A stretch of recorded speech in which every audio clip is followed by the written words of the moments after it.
Chapter 1. Is it hot? Before Hellion Vivian could recover from the joy of getting married, she was stopped in her tracks by the scene in front of her. The man she was about to marry was holding a young girl in his arms.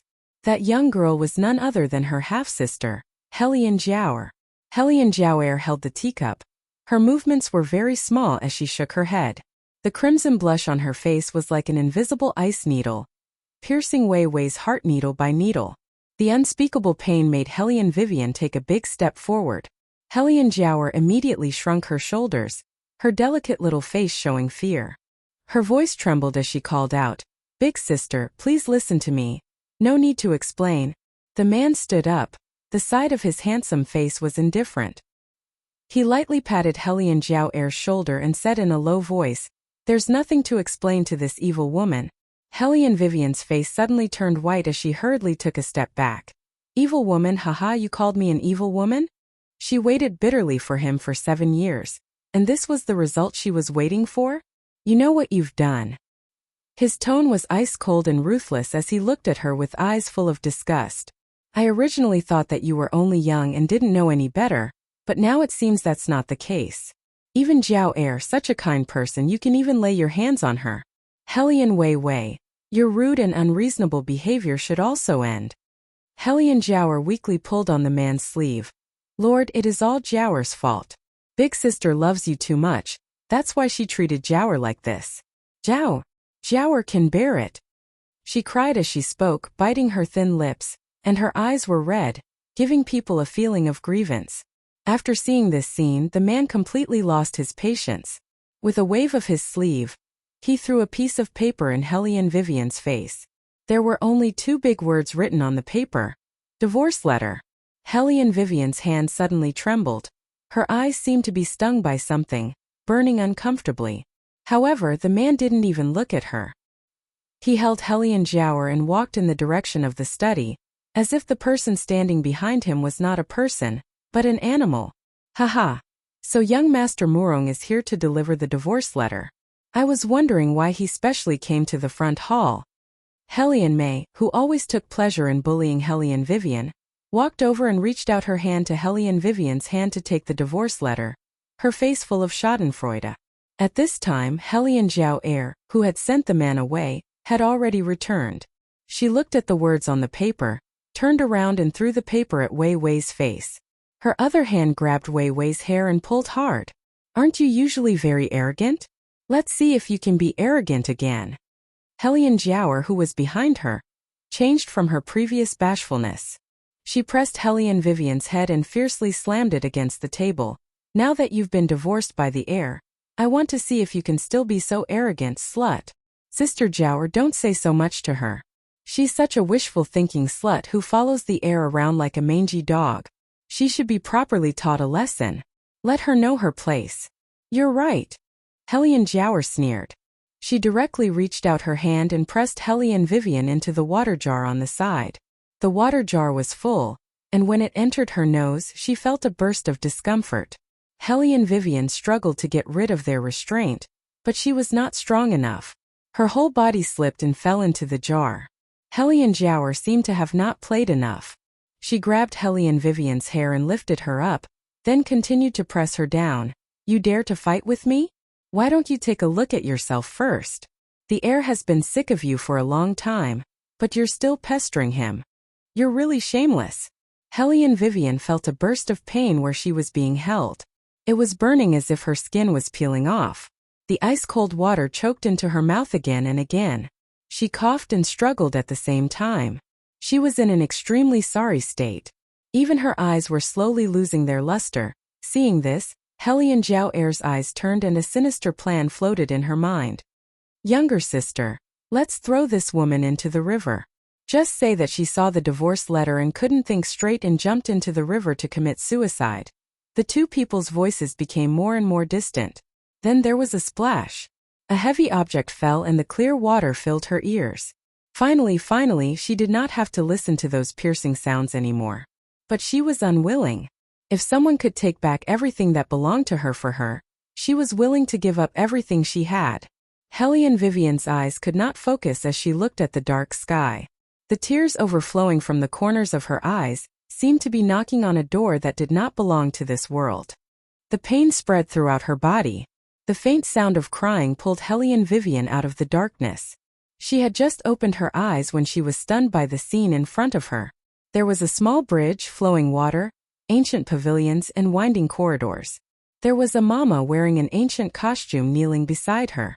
When she saw that she had woken up, she immediately stopped crying and smiled, as if she was finally relieved. Hellion Vivian looked at her motionlessly. For a moment, her expression became even more absent-minded. When the mama saw her like this, the smile on her face disappeared and was replaced by nervousness and worry. "Young miss, what happened to you? Are you still feeling unwell?" Hellion Vivian did not speak and seemed to be quiet for a moment. In a flash, a cold light suddenly appeared in her eyes as she looked straight at that mama. "Young." The mama trembled under Hellion Vivian's gaze. Her originally nimble words also trembled. "Young miss, nothing can happen to you. What should we do? What should we do? This old servant will go to the study and beg the master right now. You are the only descendant of the Hellion family. Even if he is not a good person, he can't repay kindness with enmity to this extent." "Master? Repay kindness with enmity?" Hellion Vivian's eyes darkened. Was this person fooling her? Who had the guts to fool her, the mercenary queen? Simply courting death. Hellion Vivian moved. Just as she was about to stand up, suddenly one image after another appeared in her mind. The amount of information was so large that it almost made her violently dizzy. Those were memories that belonged to another person. From the time when she was just learning to speak to the time when she was a 15-year-old little girl, black and white were reversed, incomparably chaotic. For Hellion Vivian, a completely unfamiliar world opened up. This was an ancient world that was completely different from the 21st century. This was a world that was truly ruled by the emperor. In this world, martial arts were respected. Whoever had the hardest fist had the right to speak. As the mercenary queen who aspired to the top of the world, Hellion Vivian simply did not dare to believe. She had only slept for a while and was actually inexplicably reborn into such an underage body. Chapter 2.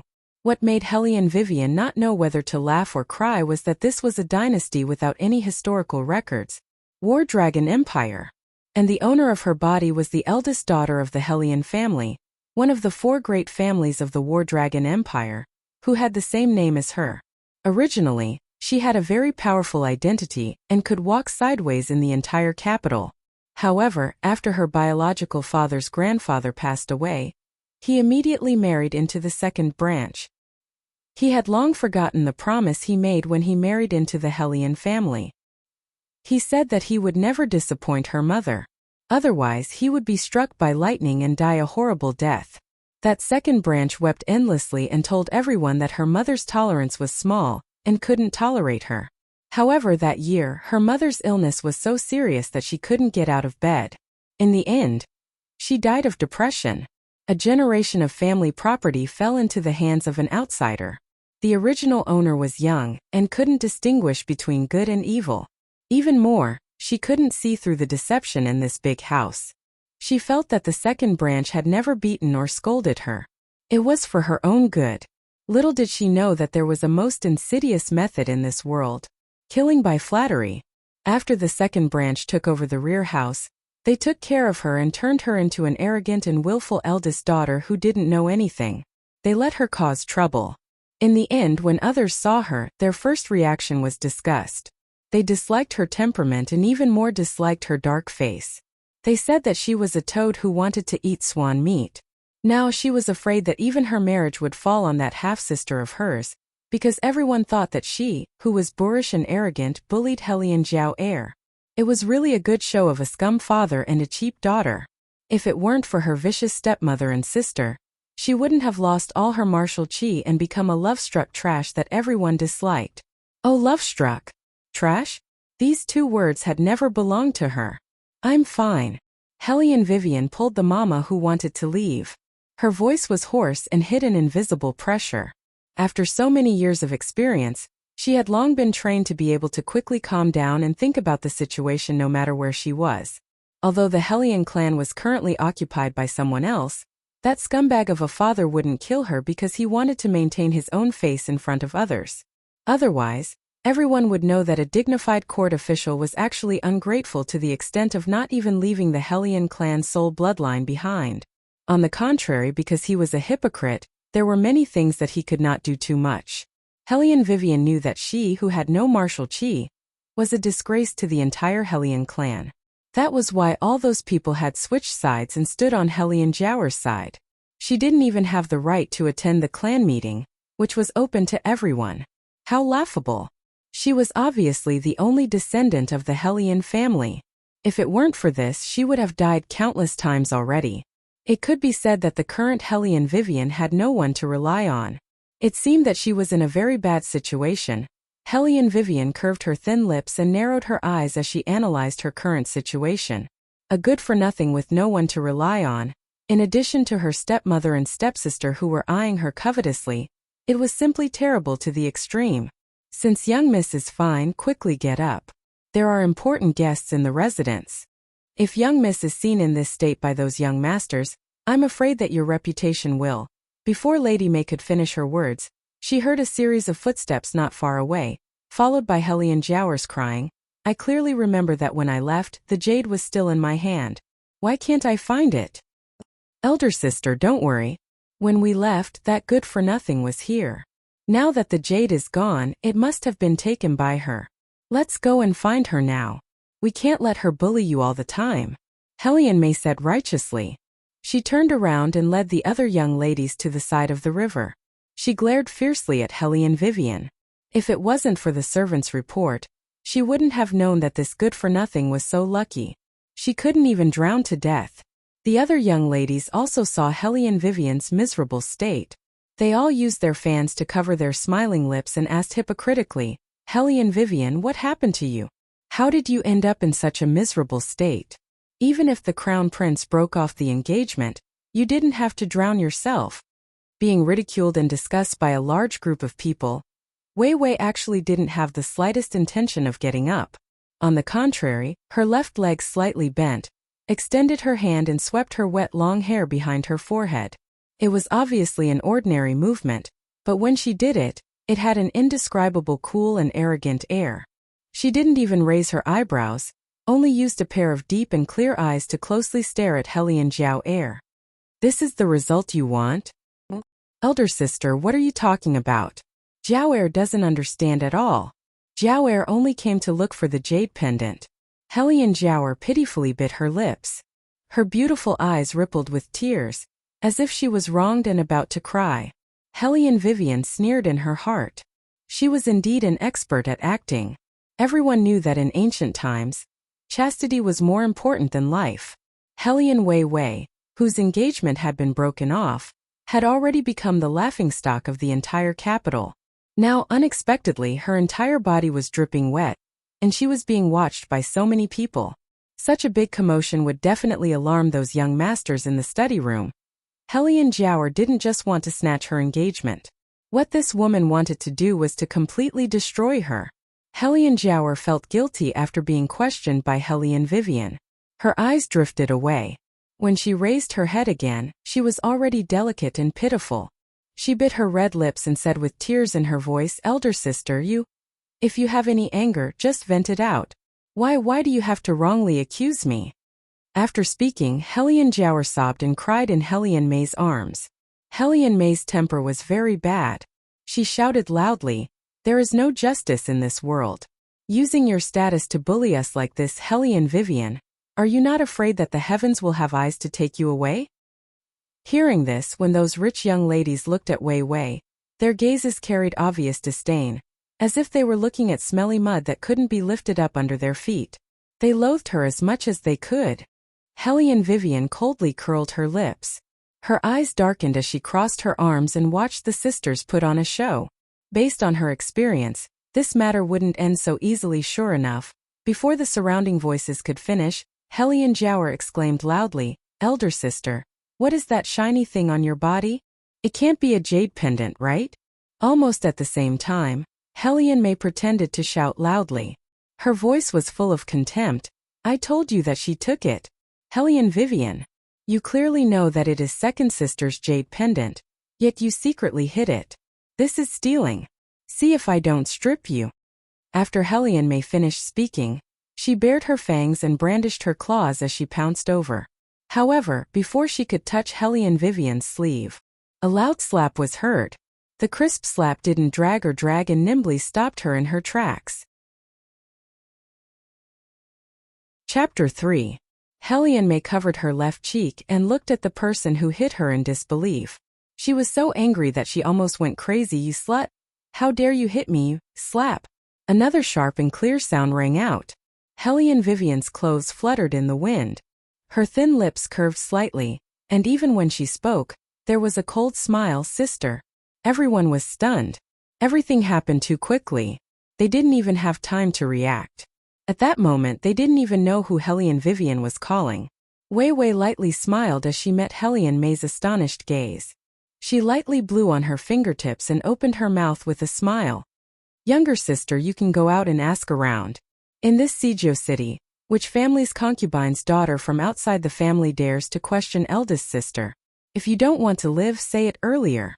"You? What kind of eldest sister are you? You're just a slut." Hellion May gritted her teeth. She was obviously not convinced. "You? Ugh." Hellion Vivian turned around abruptly and clasped her neck with her left hand. Her whole body emitted a gorgeous aura that could almost burn people's eyes. "It seems that you don't want this mouth anymore." Hellion Vivian sneered and used force. Her wet long hair hung down, like a demon walking out of the water. With a real murderous aura, she froze the atmosphere of the whole scene. None of the noble ladies around dared to step forward. Even if they met Hellion Vivian's eyes, they couldn't help but feel fear from the bottom of their hearts. That kind of coldness from hell seemed to be able to kill people in an instant. Hellion Jiaoer looked at them from afar. Her small face darkened. What's wrong with this good-for-nothing? She doesn't even have the slightest bit of martial qi, and yet she's still here. She's simply courting death. However, before Hellion Jiaoer could open her mouth, a deep and dignified voice sounded in the air. "What are you all doing?" Everyone turned around to look. It was the head of the defense general's residence, Hellion Guangyao. He didn't come alone. Behind him were a few young masters from aristocratic families. Murong Xiaofeng, who had just divorced Hellion Vivian, was also among them. He was wearing a dark blue fur robe. His facial features were fair, and his face was handsome. Especially that pair of phoenix eyes, they were like ancient inkstones, deep and serene, making people unable to shift their gaze away. Hellion Vivian swept her gaze over the womenfolk present, only to see that each and every one of their faces were flushed red, their gazes infatuated. Their eyes that were looking at Murong Changfeng also paused for a moment. No wonder the previous her was dead set on him. Even if this man didn't do anything, he still had the capital to make people go crazy for him. However, after Murong Changfeng's pair of eyes saw Hellion Vivian, it was obvious that layers upon layers of unconcealable disdain gushed out. On the contrary, the person sitting in the darkest corner by the river slowly put down the teacup in his hand. His robe was half open, his eyelids were slightly lifted. His fingertips were casually tapping on the fine blue and white porcelain. His cold and ascetic aura, coupled with that silver mask on his face, made his whole body emit a kind of unique temperament, making people unable to help but want to submit to him. The man's bony fingers brushed the non-existent dust from the corner of his robe. His phoenix eyes seemed to flash a ray of light, inexplicably lazy and playful. On the other side, half of Hellion May's face was swollen. She was panting with rage as she looked at Hellion Vivian.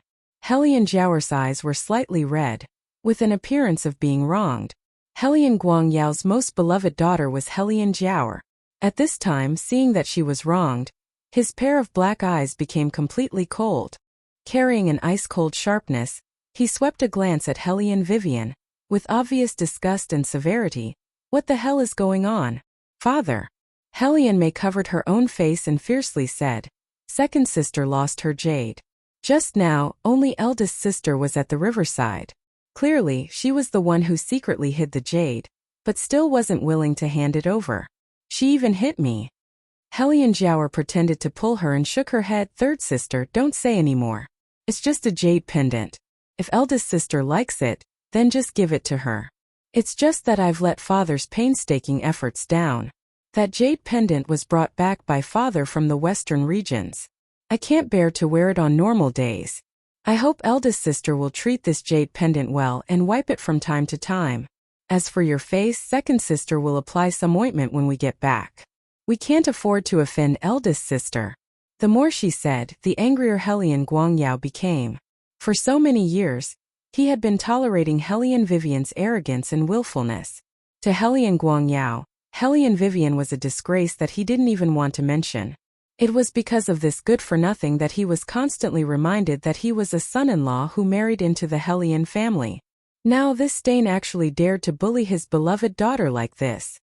Today, if he didn't teach her a good lesson, it would be hard to appease the anger in his heart. Thinking of this, Hellion Guangyao raised the whip in his hand and was about to whip Hellion Vivian. Hellion Vivian's eyes flickered and her long legs kicked out handsomely. With a loud bang, the whip was kicked to the side. Hellion Guangyao was obviously shocked. He didn't expect his incompetent eldest daughter to be able to do such a thing. Hellion Vivian. Good, you're really good. You even dare to disobey your father. Hellion Vivian laughed softly. I just don't want to be beaten for no reason. How is this disobedience? Eldest sister. You still haven't given up until now. Hellion Mei rushed over with her eyes wide open. Second sister saw that you have shiny things on your body. Hellion Wei Wei curved her thin lips and said, a shiny thing is a jade pendant? Then your whole body exudes the unique luster of a nouveau riche. Shouldn't you change your name to Explosive Charm? The onlookers couldn't help but laugh out loud. Hellion Mei had always liked to wear gold and silver. In the past, she only thought that it was bright, but looking at it now, it was indeed very gaudy. Eldest sister. You shouldn't bully third sister anymore. Hellion Jiao Er's long, shapely eyebrows slightly creased. Her face as beautiful as a flower carried an expression of pity. If the family is harmonious, everything will prosper. Next time if eldest sister sees something that you like, just tell me. There's no need to make father angry. Hearing this, Hellion Guangyao's hand tightened on the whip, as if he was very angry. Enough. Hellion Vivian, if you don't admit your mistake, then get out of here. The general's residence doesn't want a thief. Get out. Hellion Vivian's mouth curved up. Her voice was cold. If I didn't mention it, wouldn't everyone forget? I, Hellion Vivian, am the true successor of the Hellion family. And you are just a son-in-law who married into the family. Chapter 4. You. Hellion Guangyao's entire body trembled. He no longer cared about the presence of the nobles and raised his hand to slap Hellion Vivian. Slap. Hellion Guangyao's hand landed on Hellion Vivian's face. This slap was very heavy. Hellion Vivian clearly could have avoided it, but she didn't turn her head. She took the slap with a pair of cold eyes. So this is General Hulian's way of repaying a debt of gratitude. Not only did you not distinguish between right and wrong, you even allowed your beloved daughter to slander me. As she spoke, she threw away the thing in her hand. Her pair of eyes carried a sense of justice. In that moment, it was almost enough to burn people's hearts. After listening to Hellion Vivian's words, everyone's heart trembled. When they looked at Hellion Guangyao again, they more or less carried some probing. Hellion Guangyao was so angry that his facial features were distorted, but he was blocked by Hellion Vivian's words and couldn't say a single word. This was also the reason why Hellion Vivian clearly could have avoided that slap but still took it. She wanted to expose all of this scum's filth, so that he wouldn't have the slightest chance to retaliate. It was very obvious that Hellion Guangyao was confused by his anger. He also didn't have any warning or preparation. Therefore, Hellion Guangyao didn't react for a moment. But that didn't mean that Hellion Jiao wouldn't retaliate. She half closed her eyes. After a while, she opened her mouth.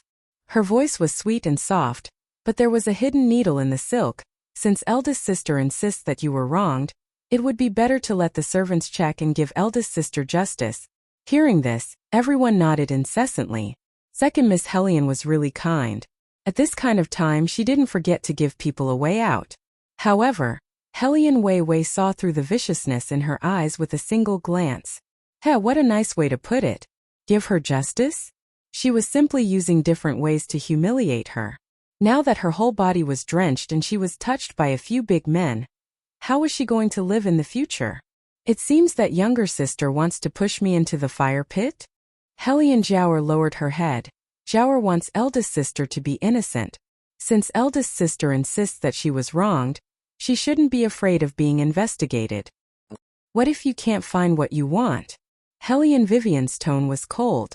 Helian Jiaor smiled. If we can't find anything, then Jiaor will personally kneel down and apologize to eldest sister. She didn't believe that this woman would dare to be touched by others. Sister, you must remember what you said.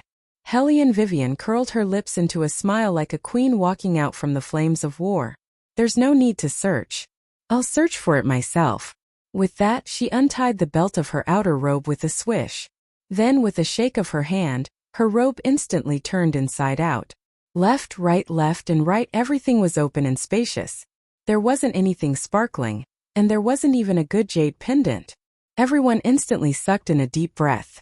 Because no one would have thought that Helian Weiwei would be so daring to actually tear off her robe in front of so many people. Did she not plan to marry again? However, these people would never understand that Helian Vivian had never cared about her reputation. As long as she wanted to achieve great things, she would be ruthless to others and even more ruthless to herself. This kind of ruthlessness really shocked Helian Jiaor to the ground. How could this be? She had obviously hidden the jade pendant on Helian Weiwei's body in order to have a backup plan. But where was the jade pendant? In an instant, Helian Jiaor's face lost all color. Helian Vivian's hair was originally long. Now that she was no longer bound by her outer robe, it hung straight below her waist. It was fluffy and slightly curly, like dark seaweed draped behind her back. She looked like a black-eyed mermaid stranded on the shore. She curled her lips into a smile and coldly said, "Younger sister, shouldn't you kneel down to me now?" In an instant, the courtyard was terrifyingly quiet. Everyone couldn't help but raise their heads and look at Wei Wei. They saw that although her body was frail, she was lofty and unyielding. Her filthy clothes and her arrogant and apathetic face formed a strong contrast. From inside out, she exuded a cold and threatening aura, making people not dare to underestimate her. Helian Jiaor was like a willow branch in the cold wind. Her body trembled, but she didn't stop. What should I do? She was going to live in the palace in the future. Now that she was kneeling here, even if she was going to be famous in the future, she wouldn't be able to erase this stain. But if she didn't kneel down, her reputation would be ruined in front of everyone's eyes. Did she really have to kneel down to this bitch? As if she saw through Helian Jiaor's dilemma, Helian Vivian's eyes revealed a faint ridicule. She looked at Helian Jiaor, little by little about to kneel down. Just at this time, a pair of hands suddenly stretched out and stopped her. Not outside doesn't mean that there isn't inside. The matter hasn't been investigated clearly. How can you talk about kneeling and apologizing? Murong Chongfeng's righteous words reached the clouds. That angular face under the setting sun looked particularly handsome. Helian Jiaor immediately cast a grateful look at him. Lord, everyone knew that if Murong Chongfeng didn't say this, Helian Jiaor could only kneel down. But now that Murong Chongfeng said it, those suspicions fell on Helian Vivian again. Facing one face after another, Helian Vivian didn't shrink back. Instead, she straightened her back even more. Her long sleeves floated in the air, shining brightly for tens of thousands of li. Before the age of 7, this body was doted on by everyone. At that time, her grandfather was still alive. Her martial chi was superior, and she was one of the top martial arts geniuses in the capital. After the age of 7, her grandfather passed away. Her mother was critically ill. Helian Guangyao brought her stepmother into the family. In one night, she lost not only her inner strength, but also the aura of a rich young lady. In a short time, Helian Vivian became a waste that everyone despised. They despised her for being rude and unreasonable, saying that she bullied a concubine's daughter and insulted her concubine. She didn't care because she knew that she still had him. However, Helian Vivian didn't expect that the 7-year-old innate talent test would destroy this man's gentleness as well. In her opinion, this Murong Chongfeng wasn't worth any sentimental attachment. Young Master Murong is right. Not outside doesn't mean that there isn't inside. Originally, this matter would have ended here. But Hellion May and the others were more shameless than expected. From the beginning, they had already made up their minds to kill Hellion Vivian today. Since they had already framed her, they would frame her to the end. However, Hellion Vivian only had this one piece of inner clothing left. If she took it off, she was afraid that, however, before everyone's eyes could gather on Hellion Vivian's inner clothing, a pure white outer garment with dark golden clouds embroidered on it welcomed the gentle breeze and floated over. It was graceful and elegant to the extreme. It was draped over Hellion Vivian's slender and thin body, becoming an unexpectedly gorgeous battle robe. After seeing that cloak, Hellion Guangyao's expression changed abruptly. Even those young ladies from aristocratic families couldn't sit still. They started to look left and right in panic. Their eyes carried shyness, but also a hard-to-detect joy. They couldn't control their small faces from turning slightly red. Faintly, Hellion Vivian heard Aunt May whisper beside her, "It's the third prince. The ghost palace is here." Chapter 5. Ghost Palace? Hellion Vivian raised her eyebrows slightly. This person was not unfamiliar in her memory. He was the most special existence in the Dragon War Empire. As early as 10 years ago, he broke through the 10th level of martial qi and became the #1 martial arts genius in the world. The illustrious third prince of the current dynasty should have had a boundless future. The world was within his reach, but because of a fire in his palace, he lost all of his martial qi. That day happened to be the Ghost Festival in the 7th month of the lunar calendar. From then on, the name Ghost Palace was spread. He would not easily step out of his palace. His movements were mysterious and he was as lazy as a demon. People longed to be able to get close to him because those who had been guided by him would always break through martial qi in a short period of time in advance. However, in the depths of their hearts, they were afraid of this person and did not dare to approach him. Thud. Thud. The sound of unhurried footsteps gradually approached in a steady and regular manner. Hellion Vivian could clearly see Hellion May at the side trembling fiercely. When she looked up again, a slender man appeared at the end of the riverbank. His face wore a silver mask and his temperament was like jade. Even if he did not say a word, from his body, one could feel a nobility that was superior to others. The style of the clothes on his body was complicated and exquisite. It seemed that every part of it had reached the peak of elegance. The wide sleeves hung down in layers and layers, creating a cool breeze as he walked. When he approached, he slowly stopped his footsteps. The distinct color of the red cloth and the white of his neck formed a strong contrast. Immediately, the pair of phoenix eyes under the mask were cold and glaring, as if they wanted to suppress all of the glamour. Perhaps it was not only those eyes. The aura of abstinence emitted from his whole body was difficult to ignore. Since he walked over, everything around him suddenly faded away and ceased to exist. This humble official did not know Your Highness had arrived. Sorry for not going out to meet you. Hellion Guangyao could not help but take a step forward and quickly bowed his head and cupped his hands. The young ladies standing at the side also followed suit and bowed. Their eyes looked at Beligaju from time to time, their eyes full of shyness. Hellion Guangyao did not know how long he had been here, and did not know how much he had heard of the matter just now. He only wanted to speak again. Your Highness, how does my outer garment look? Beligaju didn't pay attention to Hellion Guangyao. He leisurely swept his gaze over everyone present and opened his mouth indifferently. His voice contained a kind of empty iciness, low and deep like a fine musical instrument, but even so, it was difficult to conceal the danger that came from his body from time to time. Everyone looked at each other. They couldn't figure out the meaning behind this person's words. There was a moment of stagnation in the air. Hellion Guangyao had no choice but to stand up and help. Your Highness, you like the quiet. There are many people here, why don't we go to the study room? Beligaju elegantly fiddled with the silver knife in his hand. This Highness is asking about the outer garment. Lord Hellion must be too old to hear clearly. Everyone was stunned on the spot. What do you think? The silver knife pointed at Hellion May, whose tears had not dried yet. Hellion May trembled from head to toe, and immediately knelt on the ground in fear. She stuttered, Third, Royal, spare me, yet Bailey Jiaju didn't even spare her a glance. Even Hellion Jiao Air, whose beauty captivated the birds and beasts, was always bewitchingly cold and detached. Just when everyone thought he was about to leave, Beligaju suddenly stopped in front of Hellion Vivian. He stood under the sunlight, raised his head and looked straight at Hellion Vivian.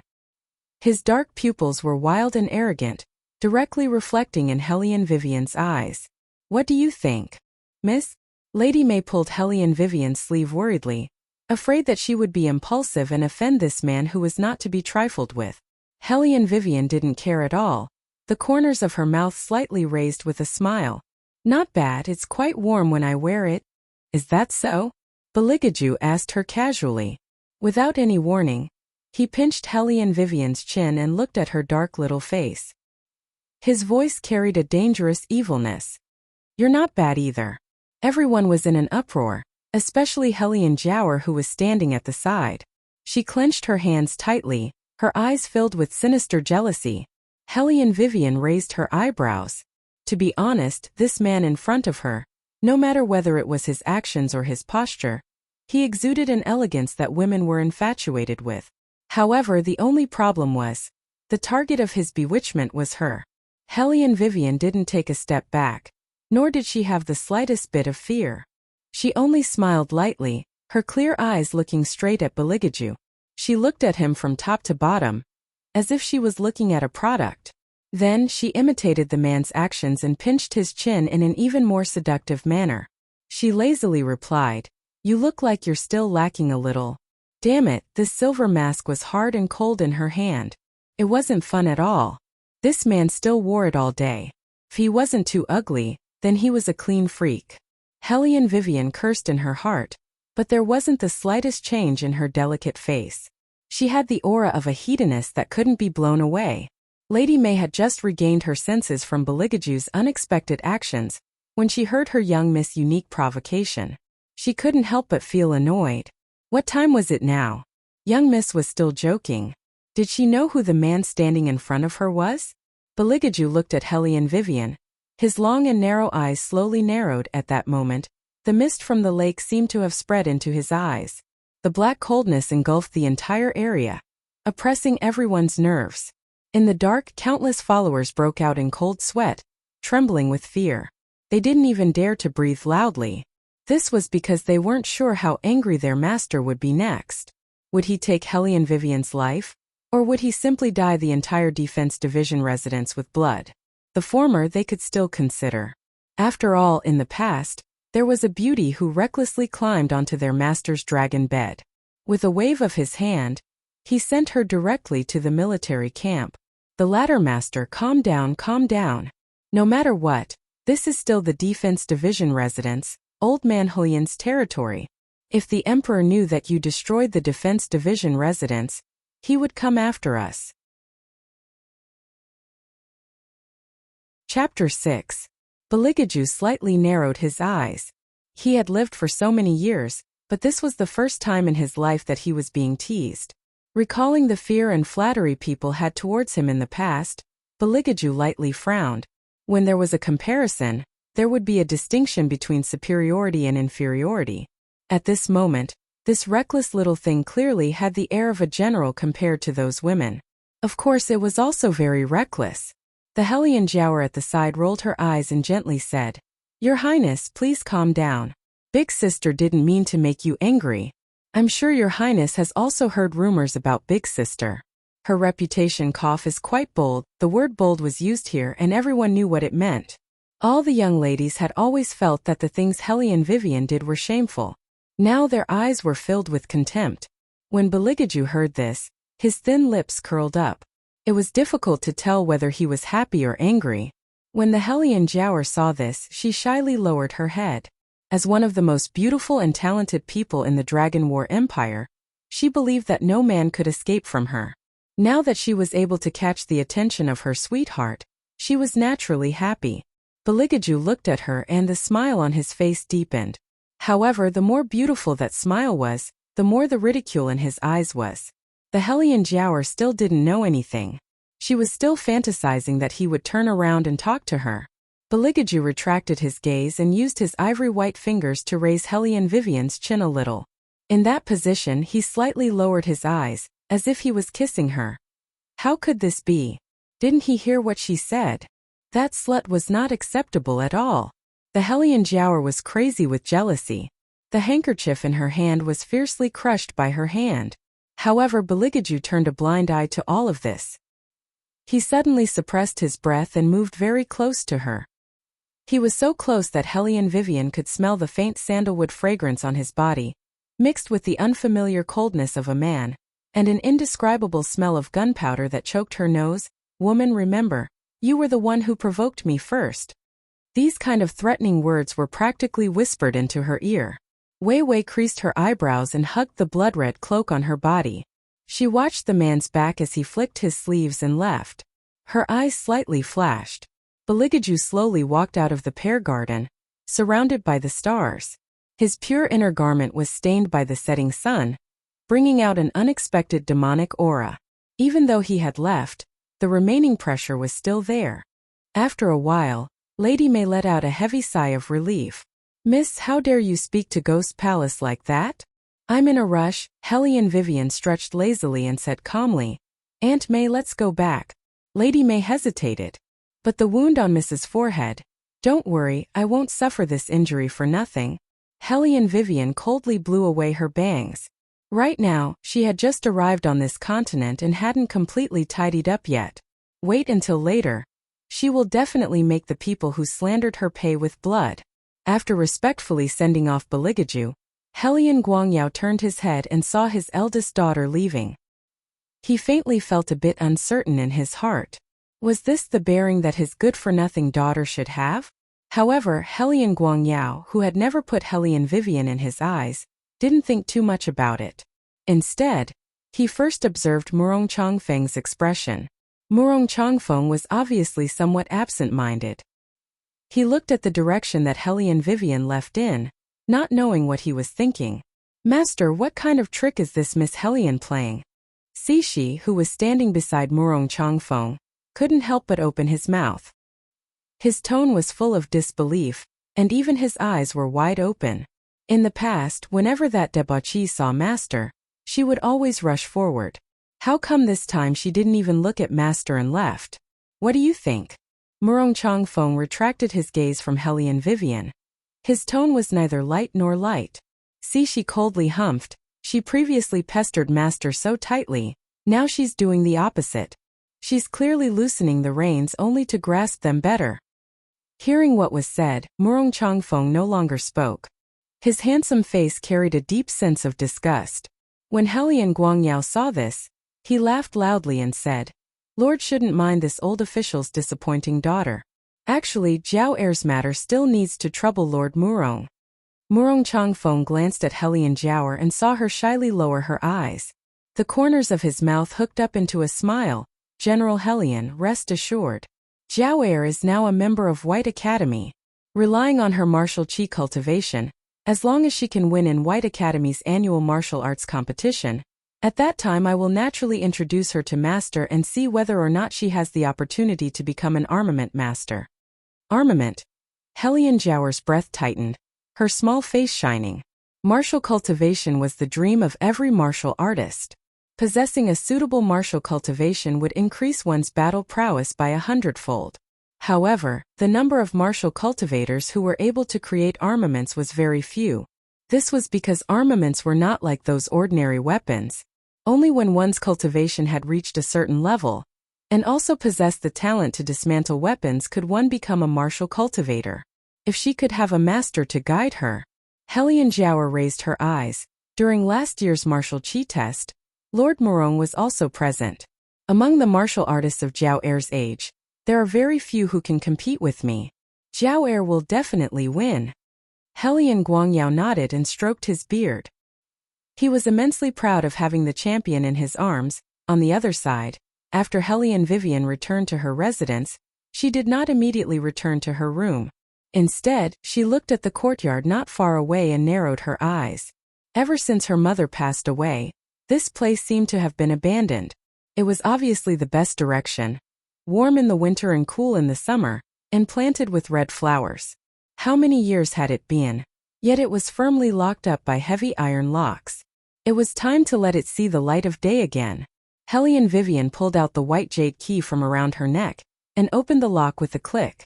But in exchange, Aunt May looked at her in astonishment. "Miss, didn't you say that you would have nightmares when this courtyard was opened? It won't happen in the future." Helene Vivian's calm eyes flashed with light. She calmly sized up the entire study room. The furnishings inside had been changed. The sandalwood rocking chair that her grandfather liked when he was alive was also sold by Madame Sue.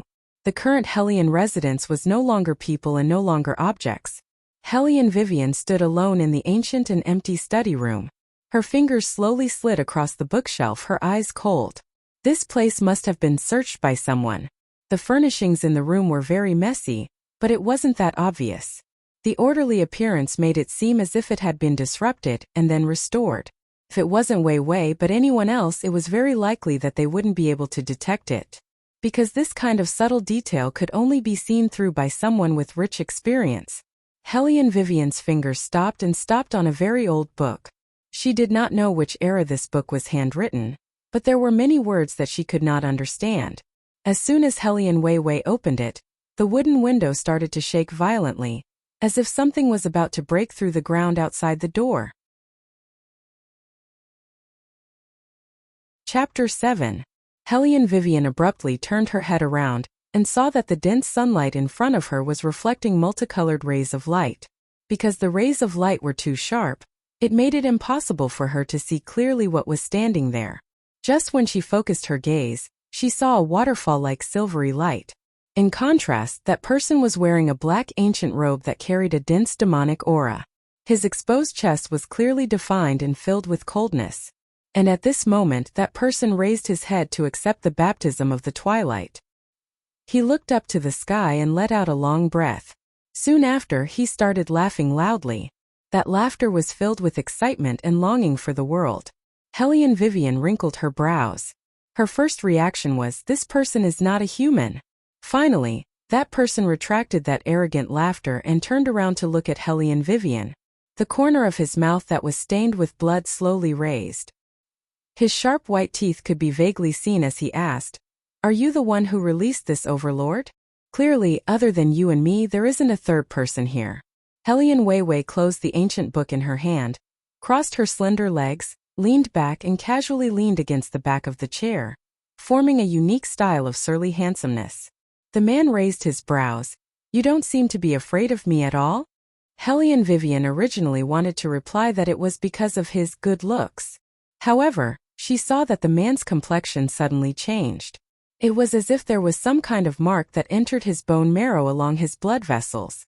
The man painfully narrowed his eyes and roared in a low voice, "Damn it, woman, what did you do to this overlord?" Helene Vivian shrugged her shoulders. How would she know? She had also just transmigrated here. "Okay, it's a demonic contract. You contracted this overlord?" The man fiercely raised his eyes. Like a trapped beast that was baring its fangs and brandishing its claws, his silver hair was recklessly fluttering in the wind. His entire body was filled with ruthlessness. Helene Vivian stared blankly as a pair of white furry wolf ears appeared on top of his head. Her phoenix eyes lit up and she couldn't help but stretch out her hand. "You dare. Woman, I'm warning you, if you dare to touch a single strand of my hair, I'll cut off your hands." The man's domineering black eyes narrowed, and his face was filled with anger. Helene Vivian didn't care about him. She grabbed the wolf's ears and asked, "Is it true?" The man was speechless. "What do you think?" He sneered. It was one thing for this woman to insult his body, but she even insulted the authenticity of his ears. This was simply intolerable. Helene Vivian smiled evilly. "Feels good. Who asked you how it felt?" The man was so angry that his two silver-white ears twitched. Helene Vivian smiled and raised her eyebrows. "Very good, you even know how to act cute." "What the hell is acting cute?" The man gritted his teeth in anger. He had finally regained his freedom, but now he had fallen into the claws of a human. How hateful. "It seems like you've been trapped by this book for many years?" Helene Wei Wei slowly tried to find out more information. The man's handsome face was gloomy as he replied, 500 years.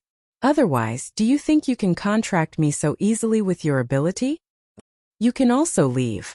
Helene Vivian didn't care whether he was there or not. The man's eyes darkened. "If I could leave, I would have left long ago."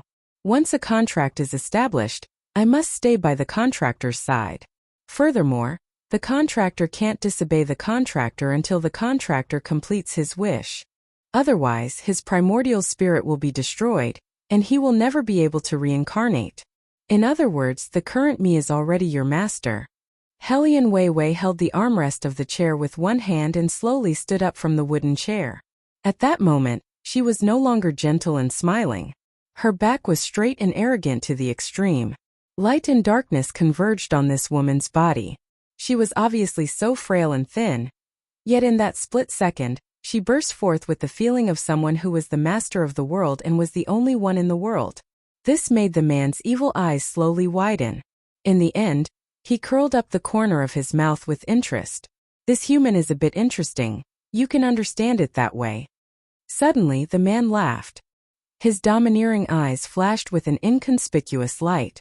Right now, his primordial spirit was severely damaged. Following the contractor's side would help him heal. Moreover, he was looking forward to seeing how this girl would complete her wish. If it was to kill someone, he would be very happy.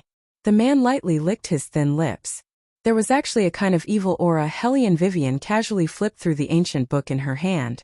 In that case, first tell me, what's your name? My surname is Yuan and my name is Ming. The man's arrogant eyes quietly waited for this human to hear his name and cast a fanatical gaze at him. But Hellion Vivian lightly smiled. I haven't heard of it. Yuan Ming fiercely glared at Hellion Vivian. His black pupils sank. Woman, do you feel that your body is different? Hearing this, Hellion Vivian looked at the opposite side of the bronze mirror. It turned out that a corner of that dark face was broken, revealing the white skin inside. Hellion Vivian was stunned. Her fingers rubbed her chin. She suddenly laughed. Interesting. It is indeed interesting. Yuan Ming half curved his thin lips. Just now when we came out, I checked your meridians. According to reason, you should be a martial arts genius, but your 6 meridians are blocked and your martial chi is blocked. Woman, there are some people who don't want to see you do well. Hearing this news, Hellion Vivian was surprisingly calm. There are many people who don't want to see me do well. They are just some ants who like to jump around. As for my meridians, do you have a way to cultivate them? Not only can I help you cultivate your meridians, I can also give you an extra treasure.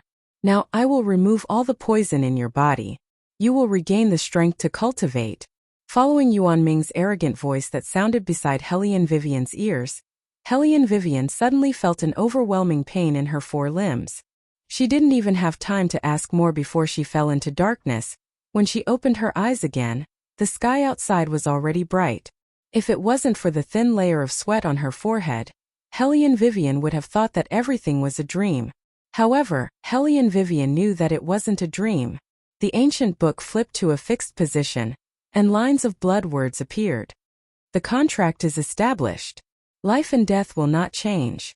Hellion Vivian smiled and kept the ancient book in her arms. Damn woman, hugging him so tightly. She must have fallen in love with him.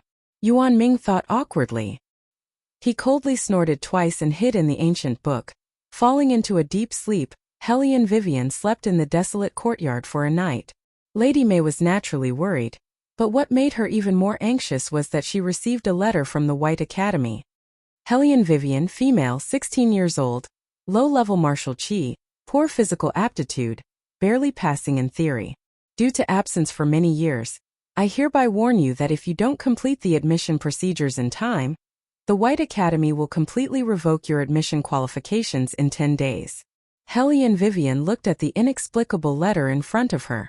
Why was it that she could understand every word when it was taken apart, but when it was put together, it made her feel so dizzy? Go to school? Ha ha ha. Wasn't this in the ancient times? Didn't they say that they would fight in the palace and climb up the tree? She, the queen of mercenaries, had to carry a small bag to school. What was she going to do? Blow up the school? Chapter 8. Young Miss. Lady May looked at her young Miss's uncertain expression and let out a long sigh. This old servant knows that you don't want to enter this academy. That year when White Academy was accepting students, you were the first to pass the test. However, ever since that test it has been 8 years. Every time you step into that place you are bound to be mocked. But miss, this time you can't delay anymore. If you delay, you won't be able to go anymore. Hellion Vivian said lightly, Lady May, don't worry. I know what to do. In her memory, White Academy was the place she was most afraid of going to. Not only because of ridicule but also because when she was 7 years old, she became famous there and shocked the whole capital. She was worried that without martial chi, she wouldn't be able to keep the pride she brought to her mother. That was why she didn't want to go to school again. Hellion Vivian narrowed her eyes. Wait, what was that? Things to note for new students. The tuition fee is 10,000 taels, a total of 3 years. Pay in one go on the first day of school? And there's a fee. 10,000 taels, she didn't even have 1,000 taels. Hellion Vivian's fingers tapped on the wooden table lazily. This was what she often did when she was thinking. That person from Madame Su was smart in this aspect. She never shorted her food and clothing, and even ordered the servants to deliver the best quality silk. However, she also absolutely wouldn't give away even a little bit of money. In the eyes of outsiders, her stepmother was generous to her. But it was just a facade. Hellion Vivian understood that if she couldn't enter White Academy on time, everything would be in vain. Because only there, she could reclaim the glory that belonged to her. Lady May also saw the 10,000 taels. After hesitating for a long time, she stood up. Miss, you don't have to worry about the tuition fee. I will go to the main courtyard to find Master now. No need. Hellion Vivian put down the letter casually. Lady May, remember, he is he, I am me. Don't go to that scum every time something happens. I, Hellion Vivian, don't need it. Lady May's eyes shook. She smiled. Okay, I won't go. Madam, did you see? Miss has changed. She has completely changed. This was the bloodline of the Hellion family, tough and unyielding, clearly distinguishing between love and hate. But the school fees?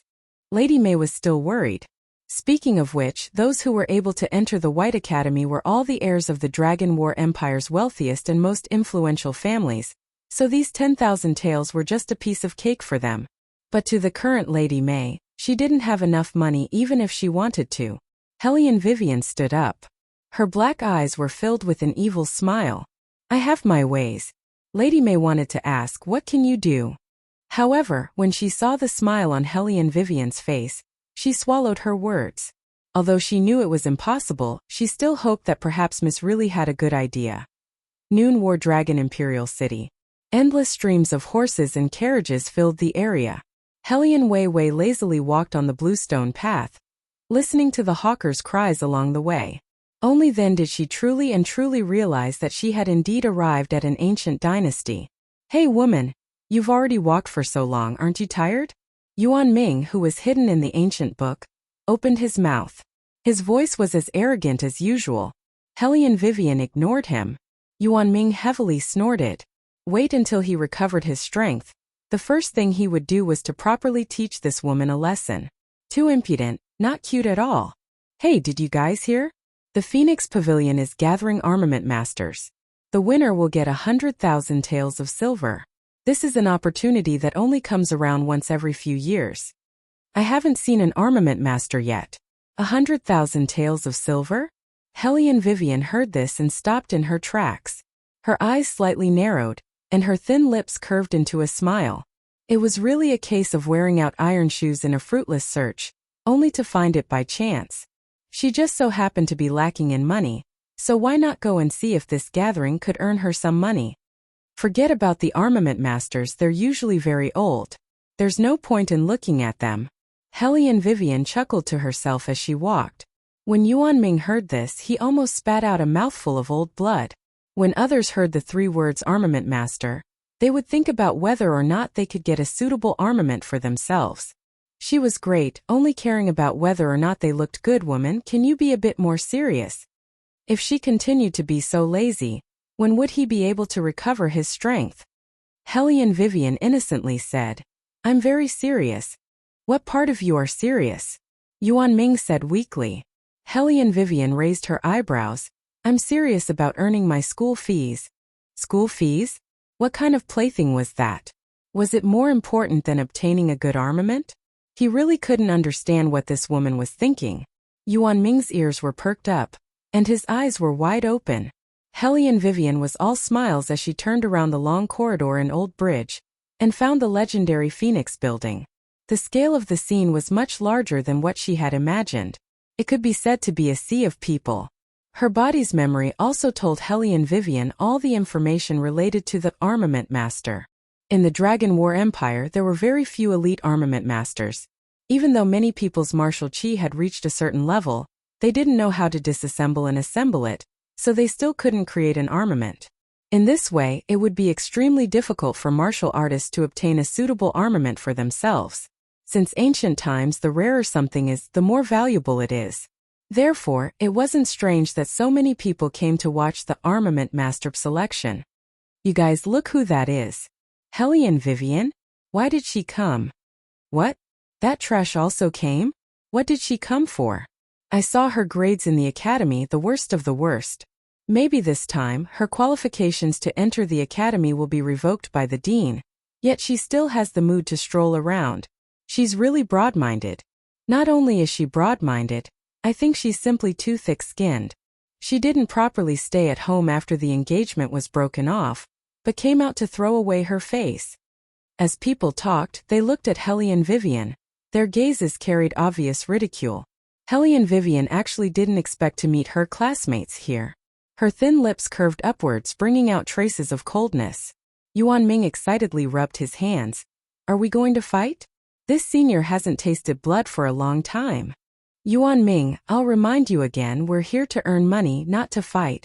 Hellion Vivian leisurely opened her mouth and lazily yawned. She completely didn't put that group of people in her eyes. Since they were classmates, what was there to be afraid of not having a chance to get back at them? What's the rush? Yuan Ming curved his lips. You're right. The future is long ahead at this moment. A very old woman walked out from the Phoenix building with a dazed expression.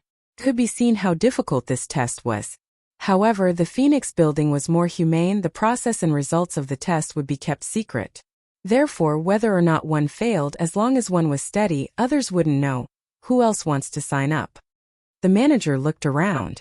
Everyone looked at each other in dismay, still hesitating. Hellion Vivian strolled over. Her attitude was neither servile nor overbearing. Me. Chapter 9. Just as she finished speaking, a burst of ridicule sounded from all around. Huh? Did I hear wrongly? A piece of trash also dares to sign up for armament? This Hellion Vivian's brain wouldn't have a problem, right? Did she become stupid after the engagement was cancelled? She really overestimates herself. The steward glanced at Hellion Vivian and said with hesitation, "Come with me." After that, he turned around and walked into the Phoenix building. The test wasn't held indoors. Instead, it was held next to an antique pavilion. Inside the pavilion there was a white jade table. On top of the stone table there was a row of scrap iron. A white-haired old man was sitting on a rocking chair with his eyes closed. When he heard Wei Wei enter, he didn't even open his eyes. He only said in a light tone, "Everything is on the stone table.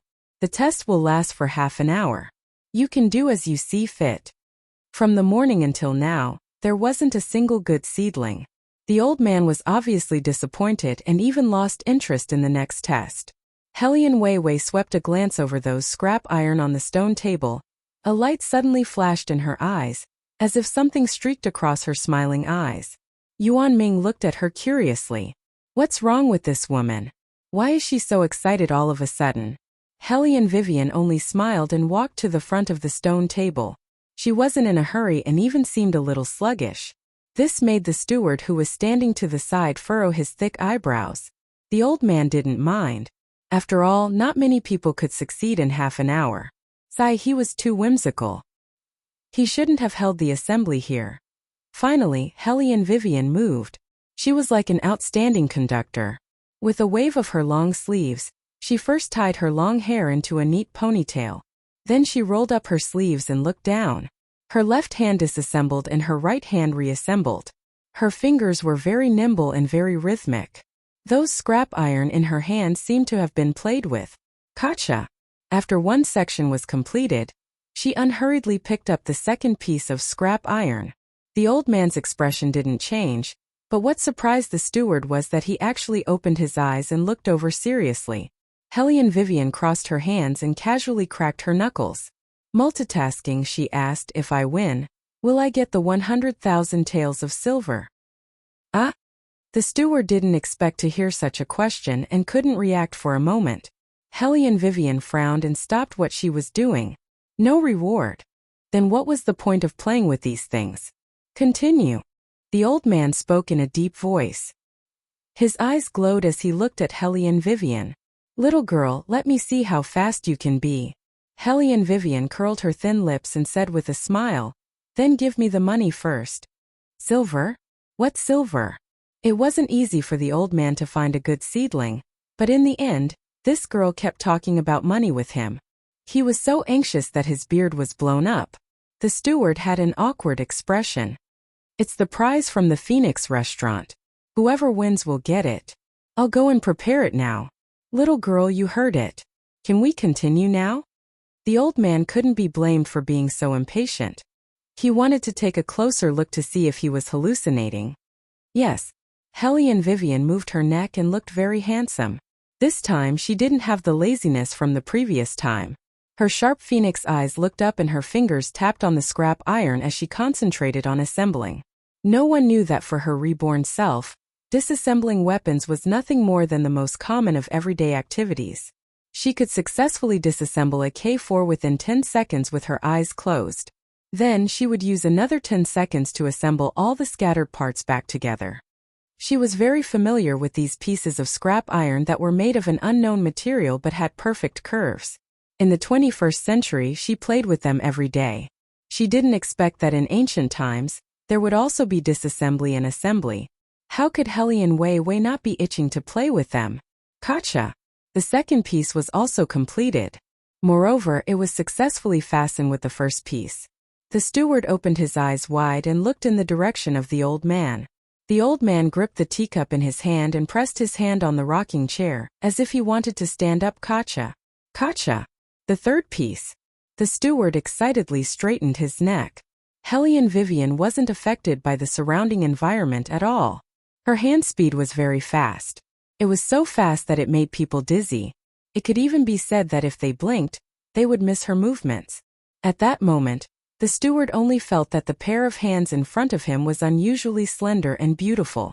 She didn't look like she was disassembling, but more like she was playing a beautiful song. With every pull, push, and twist, a clear and crisp gotcha sound rang out. Piece after piece of the iron chain was quickly and orderly placed on the stone table. The old man completely stood up. His shocked expression changed. 10 years ago, he took in a talented inner disciple in the Murong manner. After so many years, he was the most talented one. However, even that brat Murong Chongfeng could only disassemble less than 3 pieces. But this girl 9 pieces. All of them were completed. The old man took a deep breath and raised the teacup in his hand. He wanted to drink a mouthful of water to calm himself down. When he opened his mouth again, he saw Hellion Vivian beautifully turn her hand. Following her movements, all of the iron chains were combined into one, forming a glittering silver line. Whoosh! Hellion Vivian finally twisted her fingers. The silver whip hung down in the wind, as if it could stir up the remaining cherry blossoms in the surroundings. 9-tune silver snake. The old man couldn't control himself and cried out. His fingers trembled and his mouth couldn't close. He stared at Hellion Vivian with an infatuated expression, as if he had discovered the most precious treasure in the world. How many years had it been? How many years had it been since someone was able to connect so many iron chains together in half an hour? Moreover, she even disassembled these iron chains into a 9-tune silver snake. This was simply 10 years, no? She was a genius that was hard to come by in 100 years. The old man could almost see that in the near future, this girl would become an absolutely stunning armament master. As long as he thought of this, the old man couldn't help but laugh. That laugh was very mellow and resonant. It carried an unprecedented excitement. Girl, this old man has decided. I want to accept you as my disciple. Hellion Vivian held the long whip in her hand. After hearing this news, she didn't say anything. Her face was indifferent, and one couldn't tell if she was happy or angry. However, The steward at the side looked at Hellion Vivian with astonishment. Seeing that she didn't move, he thought that she was too happy and quickly said, "Old Two hasn't accepted a disciple for 10 years. This time he actually has the idea of accepting a disciple. Young Miss is truly fortunate. If you become a disciple under Old Two's name, you can become a disciple of Lord Murong. Who knows how great your future will be." The old man gently stroked his beard and waved his hand with a smile. However, what he didn't expect was that Hellion Vivian actually said, "I refuse."